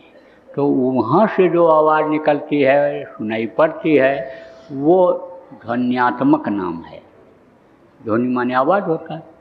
और वर्णात्मक जो मुँह से लिया जाता है, ये मुँह से लेने वाली जो आवाज़ है थोड़ी दूर के बाद ख़त्म हो जाती है, और वो आवाज़ सब जगह सुनाई पड़ती है। ऊपर की जैसे आकाशवाणी रेडियो स्टेशन जिसको आप कहते हो, वहाँ से जो प्रसारित होता है वायुमंडल में काफ़ी दूर तक रहता है। जहाँ तक उसका रेंज रहता है वहाँ आप रेडियो खोलो तो सुनाई पड़ता है। ऐसे ही उन ऊपरी लोगों का रेंज इस पूरी दुनिया में है, और कुछ लोगों में भी है, ऊपर के लोगों में। जैसे ऊपर जैसे कोई देखो रेडियो स्टेशन की फ्रीक्वेंसी जिसको कहते हो बहुत दूर तक रहती है, दूर तक पकड़ती है, और कुछ की नज़दीक तक रहती है। ऐसे ही ऊपर का बहुत नीचे वालों को भी सुनाई पड़ता है, वहाँ भी सुनाई पड़ता है। तो आप ये समझो कि यह जो मुँह से आवाज़ निकलती है, यह है वर्णात्मक नाम, मुँह से निकलने वाला नाम। जब जब महापुरुष इस धरती पर आते हैं तो वो कोई एक नाम जगा करके लोगों के फायदा के लिए छोड़ा करते हैं। जैसे त्रेता में राम नाम, द्वापर में कृष्ण नाम, और आप ये समझो कि कबीर साहब आए तो सतनाम, और आप ये समझो वाहे गुरु उन्होंने कहा, राधा स्वामी कहा। आप ये समझो कि जय गुरुदेव नाम ये गुरु महाराज ने जगाया, मुँह से लेने वाला नाम। कैसे जगाते हैं? आपको नहीं मालूम है कि आप कहाँ से जुड़े हुए हो। उस मालिक से, परमात्मा से सब के सब जुड़े हुए हो। वहाँ से जैसे तार कटेगा तैसे ये शरीर धड़ाम से गिर जाएगा। लोग इसको मिट्टी कहने लगेंगे। मिट्टी, चाहे राजा का शरीर हो, महाराजा, कोई शरीर हो, सब के शरीर को मिट्टी ही कहते हैं। जल्दी करो, ले जाओ, जलाओ, नहीं तो मिट्टी खराब हो जाएगी। तो अब आप ये समझो कि यानी आप वहाँ से जुड़े हुए हो, उसी तार से, उसी तरह के तार से नाम को महापुरुष जोड़ देते हैं। तो जब उस नाम से उसको उस समय पर पुकारोगे तो तुरंत तो देखेंगे, तुरंत बोलेंगे। जैसे प्रार्थना की जाती है ना, तो आप देखो कोई कोई प्रार्थना ऐसी होती है कि जिसको अधिकारी स्वीकार ही कर लेता है। यानी कोई आवाज़ लगावे, जैसे दरवाजे पर भीख मांगने वाले आते हैं, किसी किसी की आवाज़ ऐसी होती है कि उधर ध्यान चला ही जाता है और जाते हो इस तरह से वो प्रार्थना करता, दे दे माई, बहुत भूख लगी है, बड़ी हालत ख़राब है, एक गिलास पानी ही दे दे, एक टुकड़ा रोटी ही दे दे। दे देती हो कि नहीं, खिला देती हो कि नहीं? ऐसे ही आवाज़ ऐसी लगानी चाहिए कि उसकी सुनवाई हो, उसके पास तक आवाज़ पहुंच जाए और वो आपको देख ले। अब ये तब होगा जैसे प्रार्थना करते हो मन कहीं और रहता है, ध्यान लगाते हो, भजन करते हो तो मन कहीं और रहता है, नाम का सुमिरन आप पुराने लोग करते हो लेकिन मन कहीं और रहता है।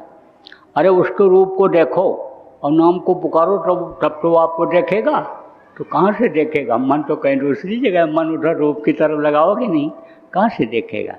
तो अब आप ये समझो प्रेमी कि यानी वो नाम जिससे महापुरुषों को काम लेना होता है, उस नाम को उस मालिक से जोड़ देते हैं, तो उसको नाम का जगाना कहते हैं। तो ये जगा हुआ नाम है, जय गुरुदेव नाम। तो गुरु महाराज तो चले गए जगाने वाले जय गुरुदेव नाम को, लेकिन जय गुरुदेव नाम में अब भी ताकत है, अब भी शक्ति है। कोई भी आदमी जय गुरुदेव नाम की परीक्षा ले सकता है, फायदा उठा सकता है।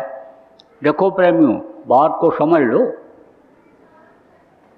आप भले न कहो, लेकिन हमको मालूम है कि किसके यहाँ घर में बीमारी रहती है। मैं बता दूं, कुछ घर तो ऐसे हैं जिनमें कोई न कोई बीमार ही रहता है। यह भी बता सकता हूँ कि इस घर में रोज़ झगड़ा होता है। आप भले छिपाओ, लेकिन मेरे से छिपा नहीं है। तो मैं देख रहा हूँ कि इसमें काफ़ी लोग दुखी हुआ, कोई न कोई परेशानी आपको है ही। अब इस परेशानी से अगर आप निजात चाहते हो, फायदा चाहते हो, तो जय गुरुदेव नाम की ध्वनि शुरू कर दो। 1 घंटा सुबह शाम जय गुरुदेव नाम की ध्वनि बोलो और बुलवाओ और सुमिरन ध्यान भजन रोज करो। देखो परेशानियों में कमी आने लगती है कि नहीं, करके देख लो। बहुत से लोगों ने करके देखा और जय गुरुदेव नाम की ध्वनि यानी बुलवाते बुलवाते बच्चे जो बिगड़ रहे थे सुधर गए, शराबी बन गए थे, मांसाहारी बन गए थे, सब शाकाहारी हो गए, नशा मुक्त हो गए। परेशानियां जो आ रही थीं, जिसकी वजह से दिन रात नींद नहीं आती थी, भोजन अच्छा नहीं लगता था, अब आराम से ज़िंदगी बिताने लग गए। करके तो देखो, नए लोगों को भी बता दो कि कोई भी शाकाहारी, सदाचारी, नशा मुक्त व्यक्ति जय गुरुदेव नाम को मुसीबत में बोल करके मदद ले सकता है। तो जय गुरुदेव नाम का प्रचार कर दो, रिश्तेदारों को बता दो, मिलने जुलने वालों को बता दो। व्यापारी हो आप, कोई सामान जिसके यहाँ से खरीदते हो बेचते हो उसको बता दो। कर्मचारी हो तो आप दफ्तर में लोगों को बता दो कि जय गुरुदेव नाम इस समय पर वक्त का जीता जागता भगवान का, प्रभु का नाम है और आजमाइश करके देख लो। तो ये जय गुरुदेव नाम है वर्णात्मक नाम और दूसरा है ध्वन्यात्मक नाम। तो वो है 5 नाम। अब आप ये समझो, नए लोगों को मैं बताऊंगा और पुराने लोगों को आपको दोहरा लेना है। देखो, गुरु महाराज जब नामदान देते थे तो बगल में हमको बैठाए रहते थे और कहते थे इनको दोहरा दो, इनको ठीक से समझा दो, इनको ध्यान भजन करा दो। बराबर ध्यान भजन कराने की मेरी ड्यूटी लगी हुई थी।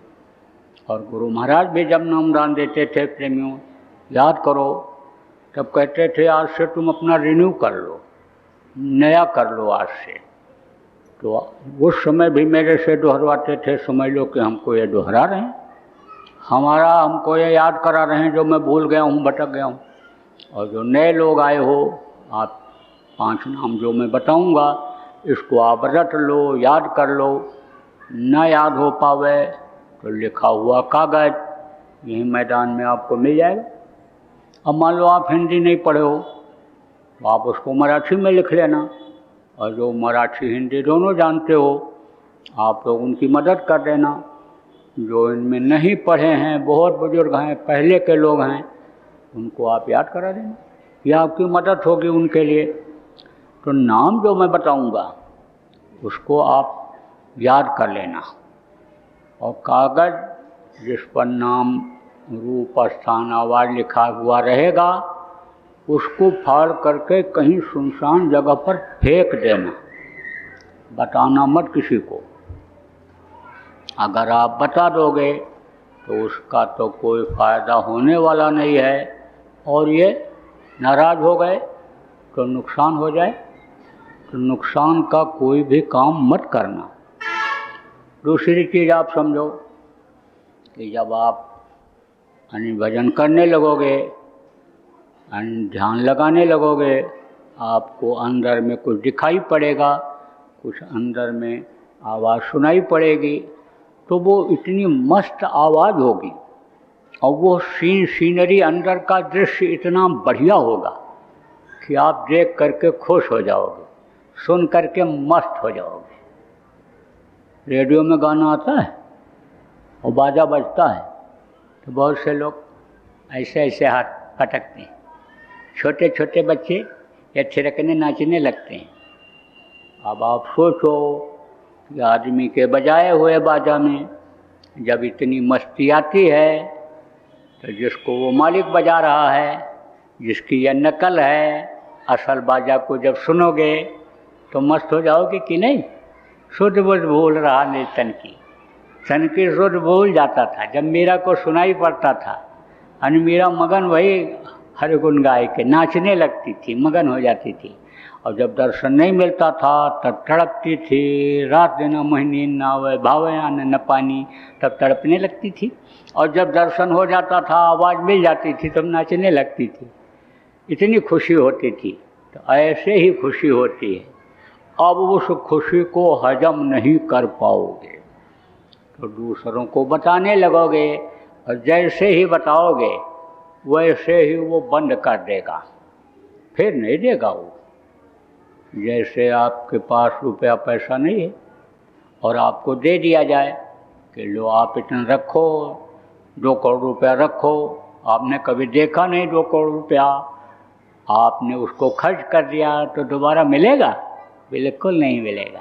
ऐसे ही जो रुपया पैसा से खरीदी जाने वाली दौलत नहीं है, वो अंदर में जब आपको मिल जाएगी और आप रख नहीं पाओगे, हजम नहीं कर पाओगे, तो देने वाला ले लेगा कि नहीं लेगा, और न फिर देगा दोबारा। इसलिए कुछ भी दिखाई पड़े या कुछ भी सुनाई पड़े तो बच्चों और बच्चियों बताना मत किसी को। अब आप समझो कि जिसका नाम होता है, उसका रूप होता है, उसका स्थान होता है, उसकी आवाज़ होती है।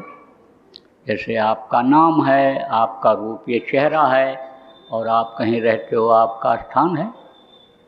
ऐसे ही इस वक्त के 5 धनी हैं, इनका नाम है, इनका रूप है, इनका स्थान है और इनकी आवाज़ है। तो वो मैं आपको बतलाता हूँ। 3 चीज़ आप और समझो। सुमिरन, सुमिरन कहते हैं माला जपने को। सुमिरन, ध्यान, ध्यान किसको कहते हैं? आँख से देखने को ध्यान कहते हैं। और तीसरा है भजन। भजन किसको कहते हैं? कान से सुनने को भजन कहते हैं। 3 कान और 3 नाक। अब नए लोग कहोगे भाई ये कैसे?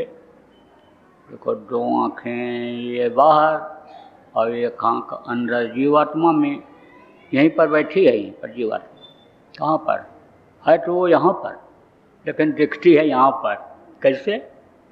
कि जैसे कोई सुरंग हो और एकदम बिल्कुल साफ हो सुरंग और लंबी हो और उधर कोई खड़ा हो तो मालूम पड़ता है कि जैसे आदमी यहीं खड़ा है। ऐसे इतना पीछे है करीब, यहाँ से इतना पीछे, यहाँ पर है ये जीवात्मा यहाँ, लेकिन दिखती यहीं पर है, यहाँ पर है। तो आप ये समझो एक आँख उसमें है, उससे ऊपरी लोगों की चीज़ें दिखाई पड़ती हैं। अब आप ये समझो कि 2 कान ये बाहर और एक कान अंदर जीवात्मा में, 3 कान।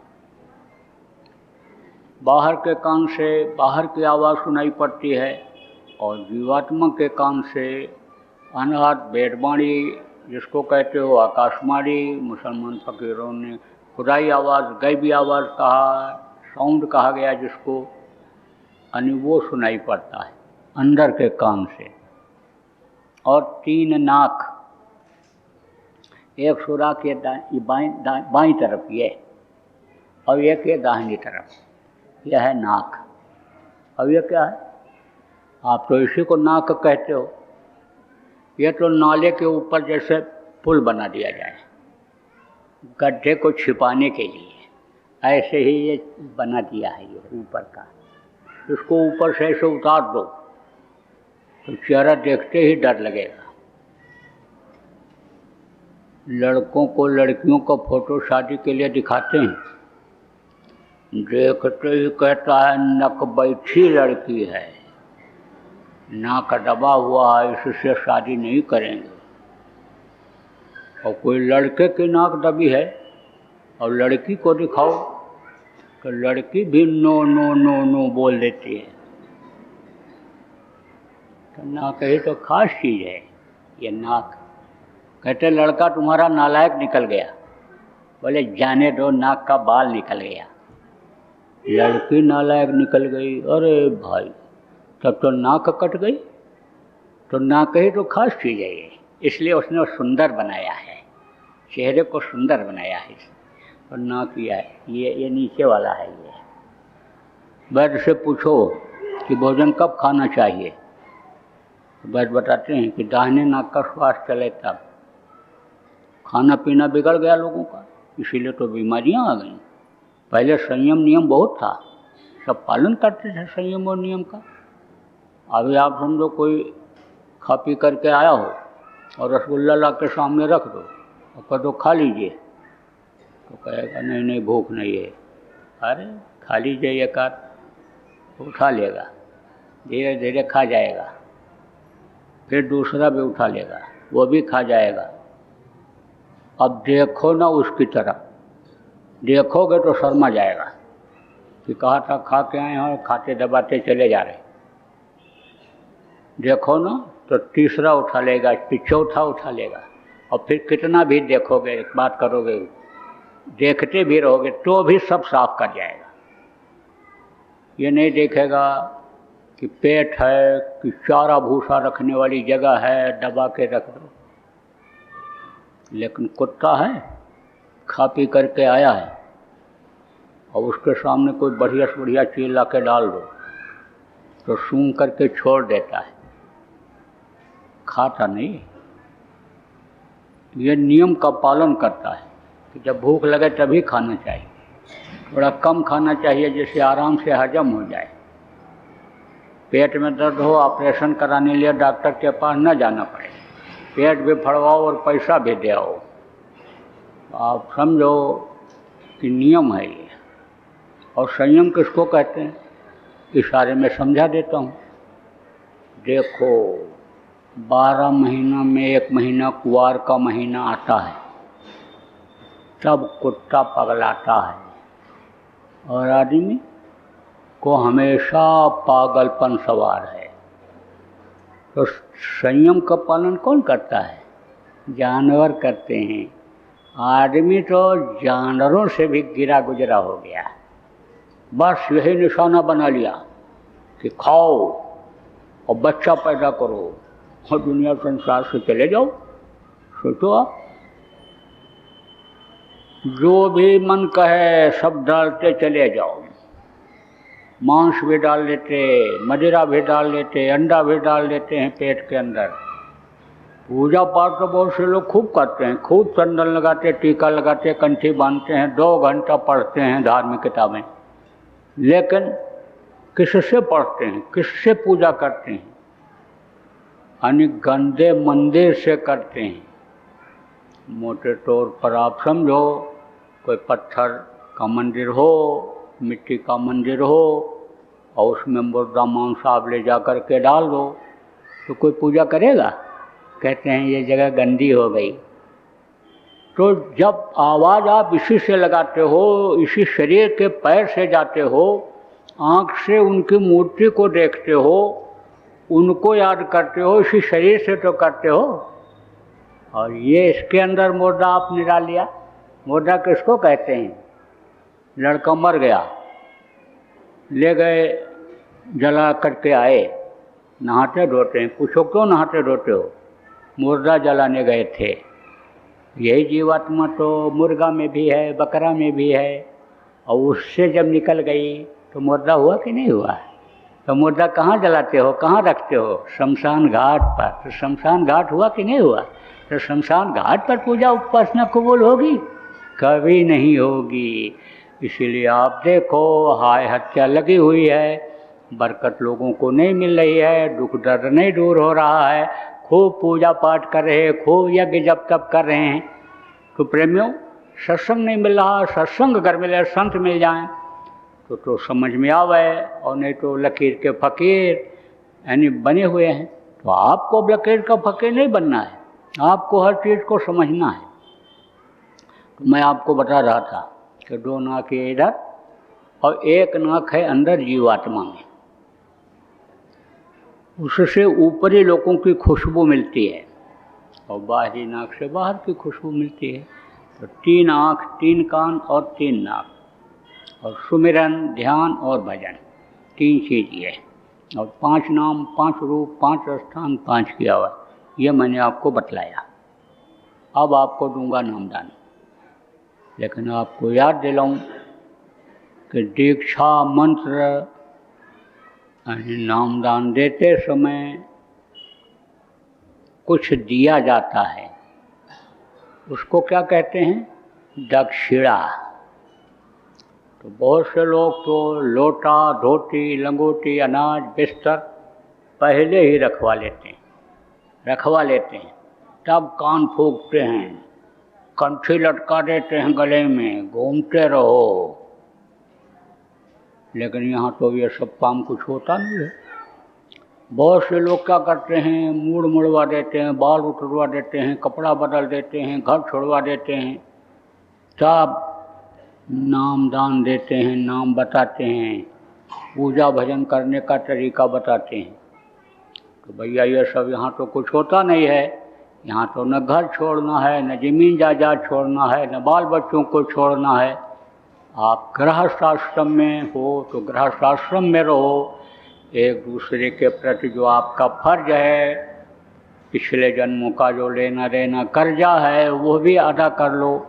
है आपके पास तो अच्छा शाकाहारी भोजन खाओ, है अगर आपके पास तो अच्छा कपड़ा पहनो, है तो अच्छे मकान में रहो, है तो अच्छे गाड़ी घोड़ा में चलो।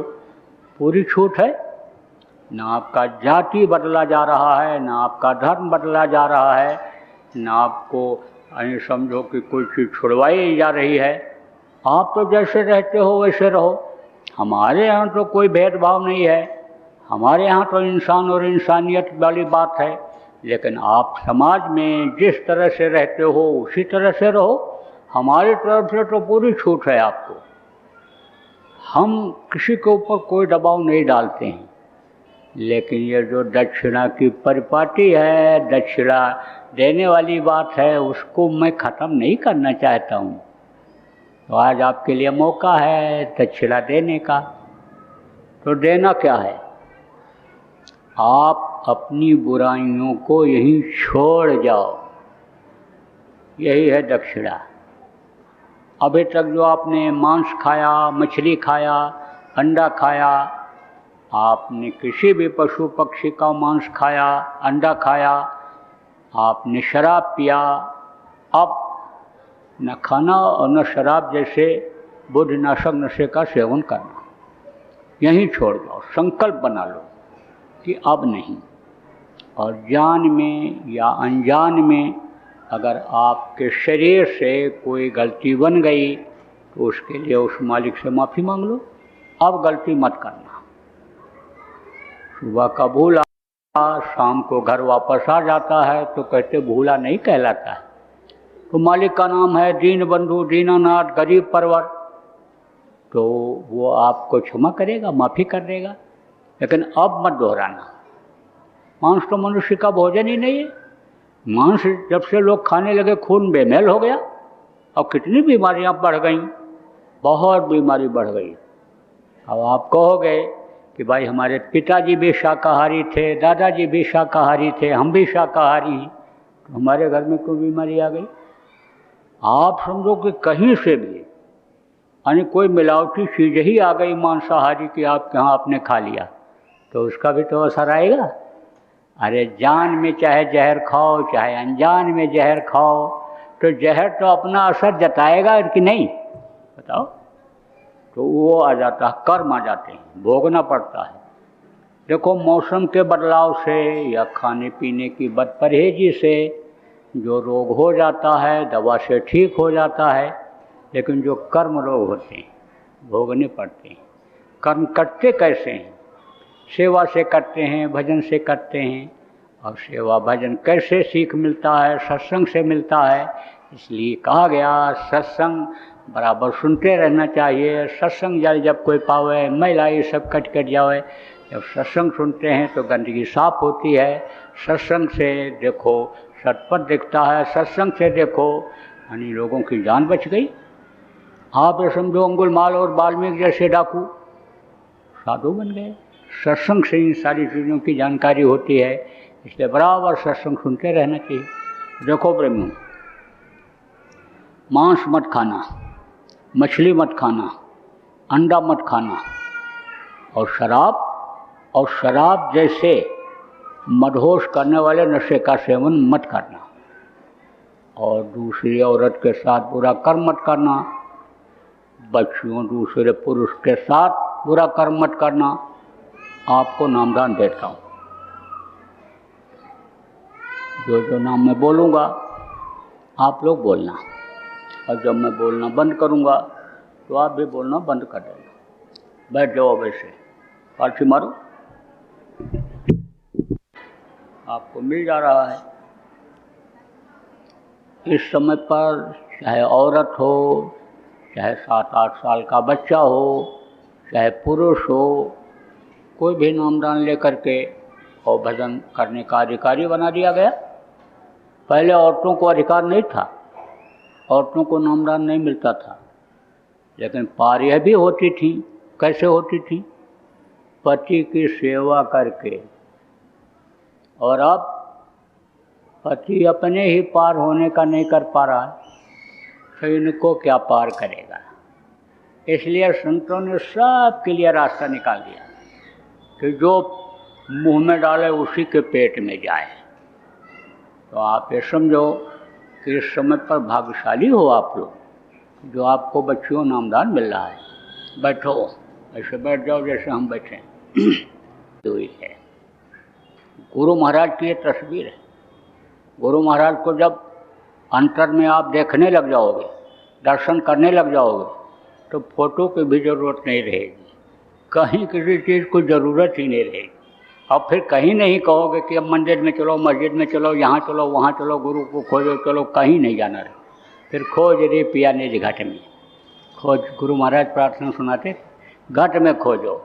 कभी उन्होंने कहा कि मंदिर में खोजो, मस्जिद में खोजो, उन्होंने कहा कि घट में खोजो।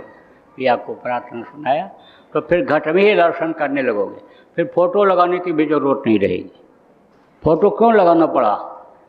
क्यों लगाना पड़ता था, क्यों लगाया गया, मूर्तियाँ क्यों बनाई गईं, कि उनकी याद आ जाए देख करके कि इस तरह के थे।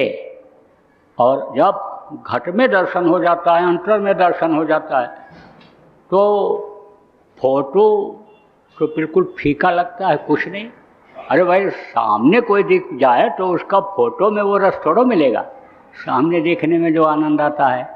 तो आप समझो कि गुरु महाराज जिनका फोटो लगा हुआ है वो आप पुराने लोगों के गुरु रहेंगे, उन्हीं को मानना, उन्हीं को मस्तक पर सवार रखकर चलना, उनके वचनों को याद रखना और वचन का पालन करना, तो आपका सब काम बनेगा। प्रेमियों, पुराने लोगों को मैं बताना चाहता हूँ। और नए लोग आप नामदान ले लो, दोहरा लो, जो मैं बोलता हूँ उसको आप दोहरा लो, उसको आप दोहराओ, जो मैं बोलूँ उसको आप बोलो, और पुराने लोग भी बोलो, आपको दोहरा जाएगा और नए लोगों को नामदान मिल जाएगा, नहीं पड़ता। इसी तरह से आपका बंद है कान अंदर का, नहीं सुनाई पड़ता है, लेकिन बाजा वो बजते ही बजता रहता है। तो आप ये समझो कि पहला नाम लेने पर गया है, वहाँ जाना ही पड़े तो खाओ भले ना, लेकिन सुमिरन ध्यान भजन उसमें भी कर लो। कोई भी गमी हो, खुशी हो घर में, सब में सुमिरन ध्यान भजन के लिए कर लेने का आपको आदेश है। अब एक बात जरूर है कि थोड़ा एकांत बना लेना। कहते हैं ना, भोजन भजन और खजाना, इन तीनों का अलग ठिकाना। रुपया पैसा एकांत में रखते हैं कि कोई ले न जाए, और खाना भी एकांत में खाते हैं, क्योंकि किसी किसी की नज़र खराब होती है और जब पड़ जाती है खाने के ऊपर तो नुकसान कर जाता है। ऐसे ही भजन पूजन पर भी सबकी नज़र नहीं पड़नी चाहिए, एकांत में कर लेना चाहिए। तब कहोगे भाई घर में कहाँ एकांत मिलेगा, कई लोग रहते हैं घर में, बना लिया जाता है एकांत। बिछा करके बैठ जाओ, ऊपर से कपड़ा डाल लो, आंख बंद कर लो, मुंह बंद कर लो, बस एकांत हो गया। तो जब एकांत बन जाए तो उसी में सुमिरन ध्यान और भजन कर लो। कैसे करोगे बतलाता हूँ। पशु और पक्षी भी बल लेते हैं, लेकिन जो दूसरे को कमा के खिलाता है वही परमार्थी होता है। तो मनुष्य परमार्थी होते हैं, मनुष्य ही परमार्थ कर सकता है, और यह सबसे बड़ा परमार्थ है। देखो, रोटी खिलाना, पानी पिलाना, यह पुण्य बताया जाता है। जीवात्मा बहुत दिनों से भूखी है, इसको खुराक ही नहीं मिला। अब आप जब सुमिरन ध्यान भजन सिखा दोगे और वो करने लगेंगे, आत्मा को खुराक अंदर का मिलेगा, शब्द का रस जब मिलेगा तो आपको क्या पुण्य नहीं मिलेगा कि उनकी आत्मा आशीर्वाद नहीं देगी। इसलिए आप लोग करना प्रेमी। और देखो, ये सुमिरन ध्यान और भजन अगर सामूहिक रूप से 1 घंटा आप सुबह के समय, शाम को कहीं भी इकट्ठा हो जाओ, किसी के घर पर जगह हो तो साथ में करो तो और फायदा मिलेगा। बच्चियों, सुबह शाम आप बच्चों को देखती हो, भोजन बनाती हो, तो आप दिन में इकट्ठा हो करके कर सकती हो, बहुत फायदा मिलता है उससे। अच्छा, तो ये आपका हो गया सुमिरन जो समझाया। पुराने लोग भी आपको समझा देंगे, बाकी और जो आपके पड़ोस में रहते हैं, जिनके साथ आप आए हो, जो आपको लाए हैं, वो समझा देंगे। दूसरा है ध्यान। ध्यान किसको कहते हैं? ध्यान का दोनों आँखों से कोई, क्योंकि यह मन इस शरीर का हो गया राजा। ये मन ही तो इससे सब कराता है। मन कहता बैठ जाओ तो बैठ जाओ, मन कहता हार गए, अब थक गए तो थका देता, बैठा देता। मन कहता अरे चलो बढ़ो, तो बढ़ता चला जाता है आदमी, कुछ नहीं होता है। कहते हैं मनोबल इनका ऊंचा है। और मन गाली दिला देता है, मन प्यास भी बुझवा देता है मीठी बोली बोल करके, और मन ही मार भी खिला देता है। मन ने कहा कि भूख लगी है और ये दूसरे की माँ है तो इससे रोटी मांग लो, तो मन ने कहा माता जी 1 रोटी खिला दो, बड़ी भूख लगी है। तो दूसरे की माँ दूसरे को दे देती। और अपनी माँ से मन ने कहा कि थोड़ा ऐठ करके बोलो, और बोले उससे पिताजी की पत्नी रोटी दे दो, तो रोटी देगी कि थप्पड़ देगी? तो मन ही सब कुछ कराता है। मन बन गया शरीर का राजा। अब यह मन तो कहेगा भाई गर्मी लग रही है, ठंडी लग रही है, कुछ दिखाई सुनाई नहीं पड़ रहा है, तुम क्यों बैठे हुए हो, उठ जाओ, चलो खाया जाए, चलो रबड़ी खाया जाए, मलाई खाया जाए, चलो सिनेमा देखा जाए, चलो सैर सपाटा किया जाए। तो शरीर को आप उठा दोगे? उठाना मत। संकल्प बनाओ कि 1 घंटा हमको बैठना है, तो शरीर को रोक करके रखना। मन कितना भी कहे कहने दो, मन कितना भी भगे भगने दो। भगते भगते थक जाएगा और थक करके फिर आ जाएगा रास्ते पर। कितना भगेगा, थकेगा। तो जब थकता है और जहाँ देखते हो वहीं पर रुकने लगता है, तब कोई चीज़ सामने करके खोजते हो, वो देवता आपको अंदर में दिखाई पड़ने लगेंगे। तो कोई कितना भी कहे कि देवता और भगवान ये निराकार हैं, नहीं देखे जा सकते हैं, आपको फिर विश्वास नहीं होगा। क्योंकि देख लोगे तब विश्वास हो जाएगा। तो कहोगे जब साकार दिखाई पड़ते हैं तो निराकार कहाँ से हो गए। तब जो इधर उधर भटकते हो, इधर उधर जो खोजते हो, फिर नहीं खोजोगे। फिर तो आप ध्यान ही लगाने लगोगे। जैसे कोई दुकान खोल करके बैठे और दुकान चले, लेकिन दूसरी दुकान फिर खोल दे और पहली दुकान से वो ज़्यादा चलने लगे, तब दूसरी ही दुकान को चलाता है, पहले पर ध्यान नहीं देता है। ऐसे फिर इसी को करने लगोगे। तो देखने का नाम ध्यान। तो बैठ जाओ, जहाँ कहीं भी खाली रहो, मौका मिले वहीं पर आंख बंद करो और ध्यान लगाओ। ध्यान लगाने की आदत डालो। तो जब आदत बन जाएगी तब मन ये रुकने लगेगा। अभी तो आदत नहीं है तो मन ये भागता है। इसलिए यानी जब लगाने लगोगे मन को, तब ये लग जाएगा। तो पहला था सुमिरन, दूसरा ये ध्यान, और तीसरा है भजन। भजन किसको कहते हैं? काम के कार्यक्रम होगा तो उसमें भजन और ध्यान इन सब के बारे में पूरा विस्तार से बताया जाएगा। कैसे ये सूरत यानी ये यहाँ से पूरे शरीर में फैली हुई है, इंगला पिंगला सुषमना, 3 नाड़ियाँ और 6 चक्रों के द्वारा इसको चला रही है। 72,000 नसें यानी इसको चला रही हैं शरीर को। हर नस में किस तरह से इसका पावर है और किस तरह से इसको खींच करके एक जगह पर लाते हैं, तब इसकी पावर बढ़ती है। तो इन सब बातों को आज बताने का मौका नहीं है, फिर कभी बताया जाएगा। लेकिन मोटी बात आप ये समझो कि सुनने का नाम है भजन। तो भजन के लिए बहुत बढ़िया आसन है। ब्लड प्रेशर वगैरह कंट्रोल हो जाता है। ऐसे बैठ गए और कान में उंगली लगाया।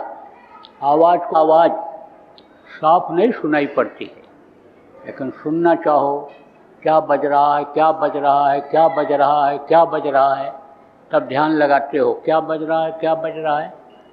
हारमोनियम, ढोलक गा क्या रहा है, तो और ध्यान लगाते हो क्या गा रहा है, क्या गा रहा है, क्या गा रहा है। तो गाना भी समझ में आने लगता है। इसी तरह से जब कान बंद करना, तनख्वाह नहीं मिलती है, मजदूरी नहीं मिलती है, और कोई बेईमान ठेकेदार मिल गया तो मजदूरी हड़प भी कर लेता है, लेकिन वो हड़प करने वाला नहीं है। वो तो मेहनत करोगे तो मजदूरी देगा ही देगा।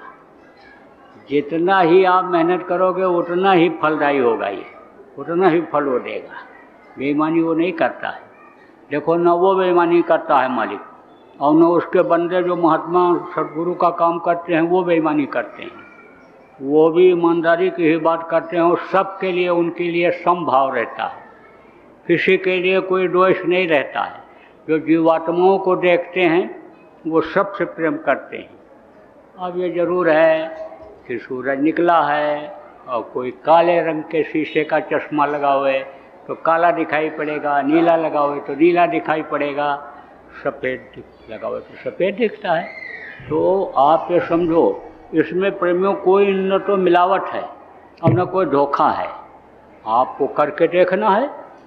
बर्फ़ के ऊपर हाथ रखोगे तभी तो ठंडी का पता चलेगा। दूर दूर से क्या पता चलना, ऐसे करके देखो, चाहे नए हो चाहे पुराने हो, और फिर आपको सब अनुभव हो जाएगा। अब ऐसे बैठने में अगर दिक्कत हो, ऐसे बैठ जाना, पालथी मार करके तकिया रख लेना और तकिया के ऊपर हाथ रख करके कान बंद कर लो। उसमें भी दिक्कत आवे तो चारपाई के नीचे पैर डाल दो, चारपाई के ऊपर हाथ रख करके कान बंद कर लो। बहुत बुढ़े हो, कान में उंगली लगाते ही उंगली निकल जाती है, तो एक कपास होता है रुई, कॉटन जिसको कहते हो, थोड़ा सा ले लो, खाने वाले तेल में भिगो दो, दोनों कानों में लगा के दबा दो। बाहर की आवाज़ अंदर न जाए, अंदर में आवाज़ को पकड़ते रहो, क्योंकि बाहर से बंद करना जरूरी है। शुरू में बाहर का पट देकर अंदर का पट खोल। मनुष्य शरीर को एवं मानो मंदिर बताया गया, तो मंदिर में दरवाजे होते हैं, तो ये आँख कान मुँह ये सब इसका दरवाज़ा है। तो जब बाहर का दरवाज़ा बंद करोगे तब अंदर का द्वार खुलेगा। इसलिए बाहर से बंद करना जरूरी होता है। बराबर भजन करो, सुबह के समय जल्दी उठ जाओ और देखो कैसे आवाज़ पकड़ में आती है। धरती का मुँह भी अपने देश की तरफ रहता है, तो उस समय जल्दी खिंचाव होता है। तो सुबह उठ करके देखो, रात को जल्दी सो जाओ, नींद पूरी हो जाएगी, और सुबह जल्दी उठ जाओ। 2 बजे, 2:30 बजे, 3 बजे, जब भी आप नियम बना लो। 2:30 बजे से लेकर के 3 बजे से और 8 बजे तक का समय बहुत बढ़िया रहता है, और शाम को 7 बजे से लेकर के और 11 बजे तक का है। बाकी 12 से 2 के बीच का थोड़ा सा बाधा वाला समय रहता है नए लोगों को अभ्यास में। और जब भजन बनने लगता है, नहीं पढ़ने लगता, दिखाई पड़ने लगता, तब तो चाहे जब करो, कोई दिक्कत नहीं। बैठ जाओ थोड़ी देर, 5 मिनट छुट्टी, डालो कपड़ा ऊपर से, करते रहना। देखो प्रेमियों, अब इस कार्यक्रम का होगा समापन, लेकिन चलते चलाते एक बात आपको बता दे रहा हूँ कि ये जो 21 का वर्ष है, 2021 का, ये 2020 से खराब जाएगा। और भारत के लोगों के लिए ही नहीं, पूरे विश्व के लोगों के लिए खराब जाएगा। चाहे वो बीमारी हो, महामारी हो, नई पुरानी बीमारी हो, या आंधी तूफान हो, भूकंप हो, आप समझो कि बाढ़ हो, आप समझो खून कत्ल हो, अपहरण बलात्कार हो, या आर्थिक तंगी हो, हर मामले में यह 2020 से खराब जाएगा। इसलिए बड़ी ही होशियारी से प्रेमियों रहना है। गुरु का चरण न छूटे, गुरु को सामने रख करके गुरु के आदेश के पालन में आप सब लोगों को लगना है, जान करके, सोच करके, समझ करके, और फिर आगे कदम बढ़ाना है। तो बोलो जय गुरुदेव। एक प्रार्थना बोलूँगा, आप सब लोग दोहराइएगा, उसके बाद ये कार्यक्रम संपन्न हो जाएगा। मेहर के नजर करो मेरी ओर, मेहर के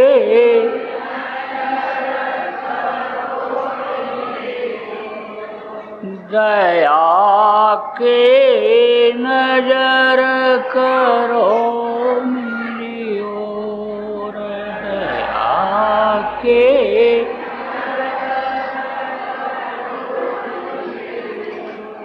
निश दिन तुम्हें निहारूं सतगुरु, निश दिन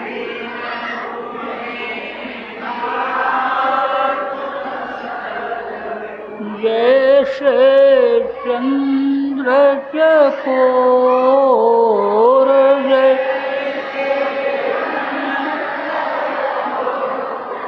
दया के नजर करो मेरी ओर, दया के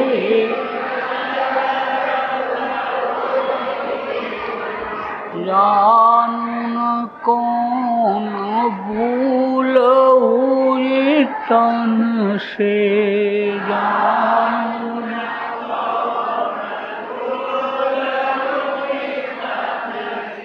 जियो हमसे मुख मोड़ लियो,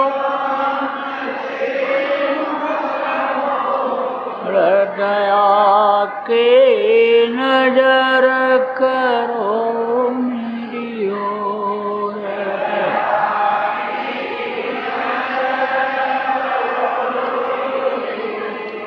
बालक जानी चूक बिसराओ,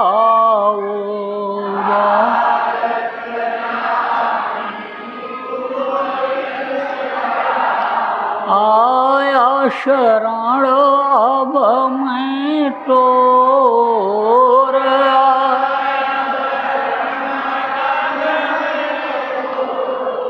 दया के नजर करो मेरी ओर,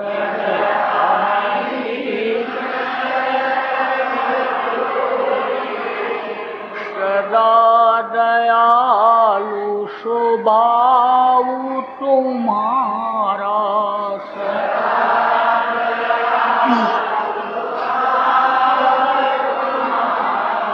मेरी बेरी आकाश वयु कठोर, मेरी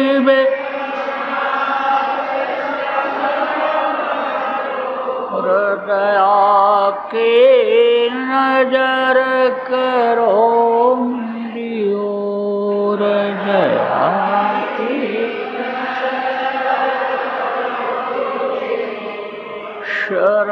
शरणागत की लाज न राखो,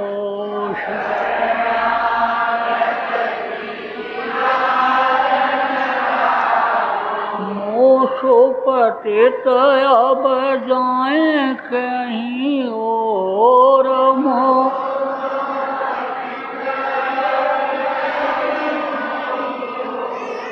दया के नजर करो मेरी ओर, दया के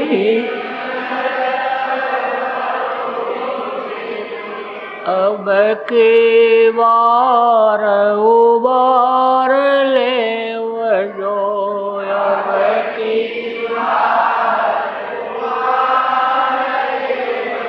फिर नजर बाप गया ही मगोर, बेरन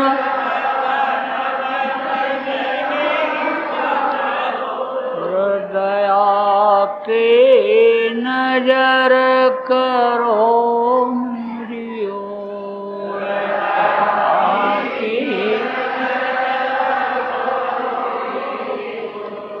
मेहर के नजर करो मेरी ओर,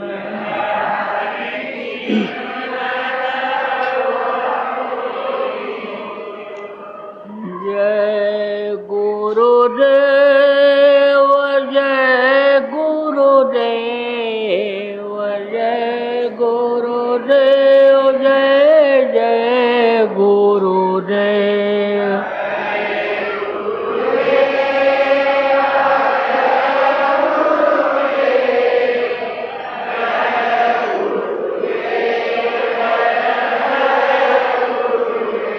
जय गुरुदेव, जय गुरुदेव, जय गुरुदेव, जय जय गुरुदेव,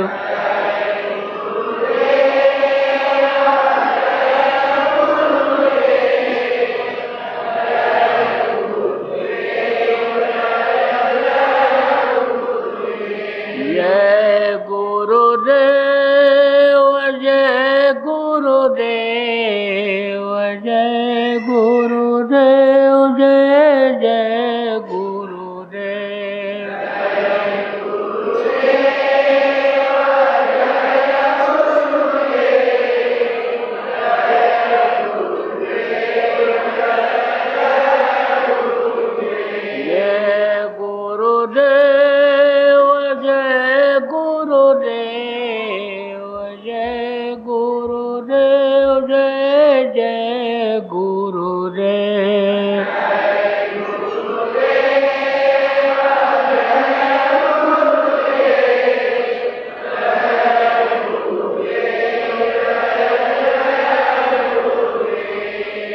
देखो इसी तरह से नाम ध्वनि आप सब लोगों को बोलना है और लोगों को बुलवाना है। तो बोलो जय गुरुदेव।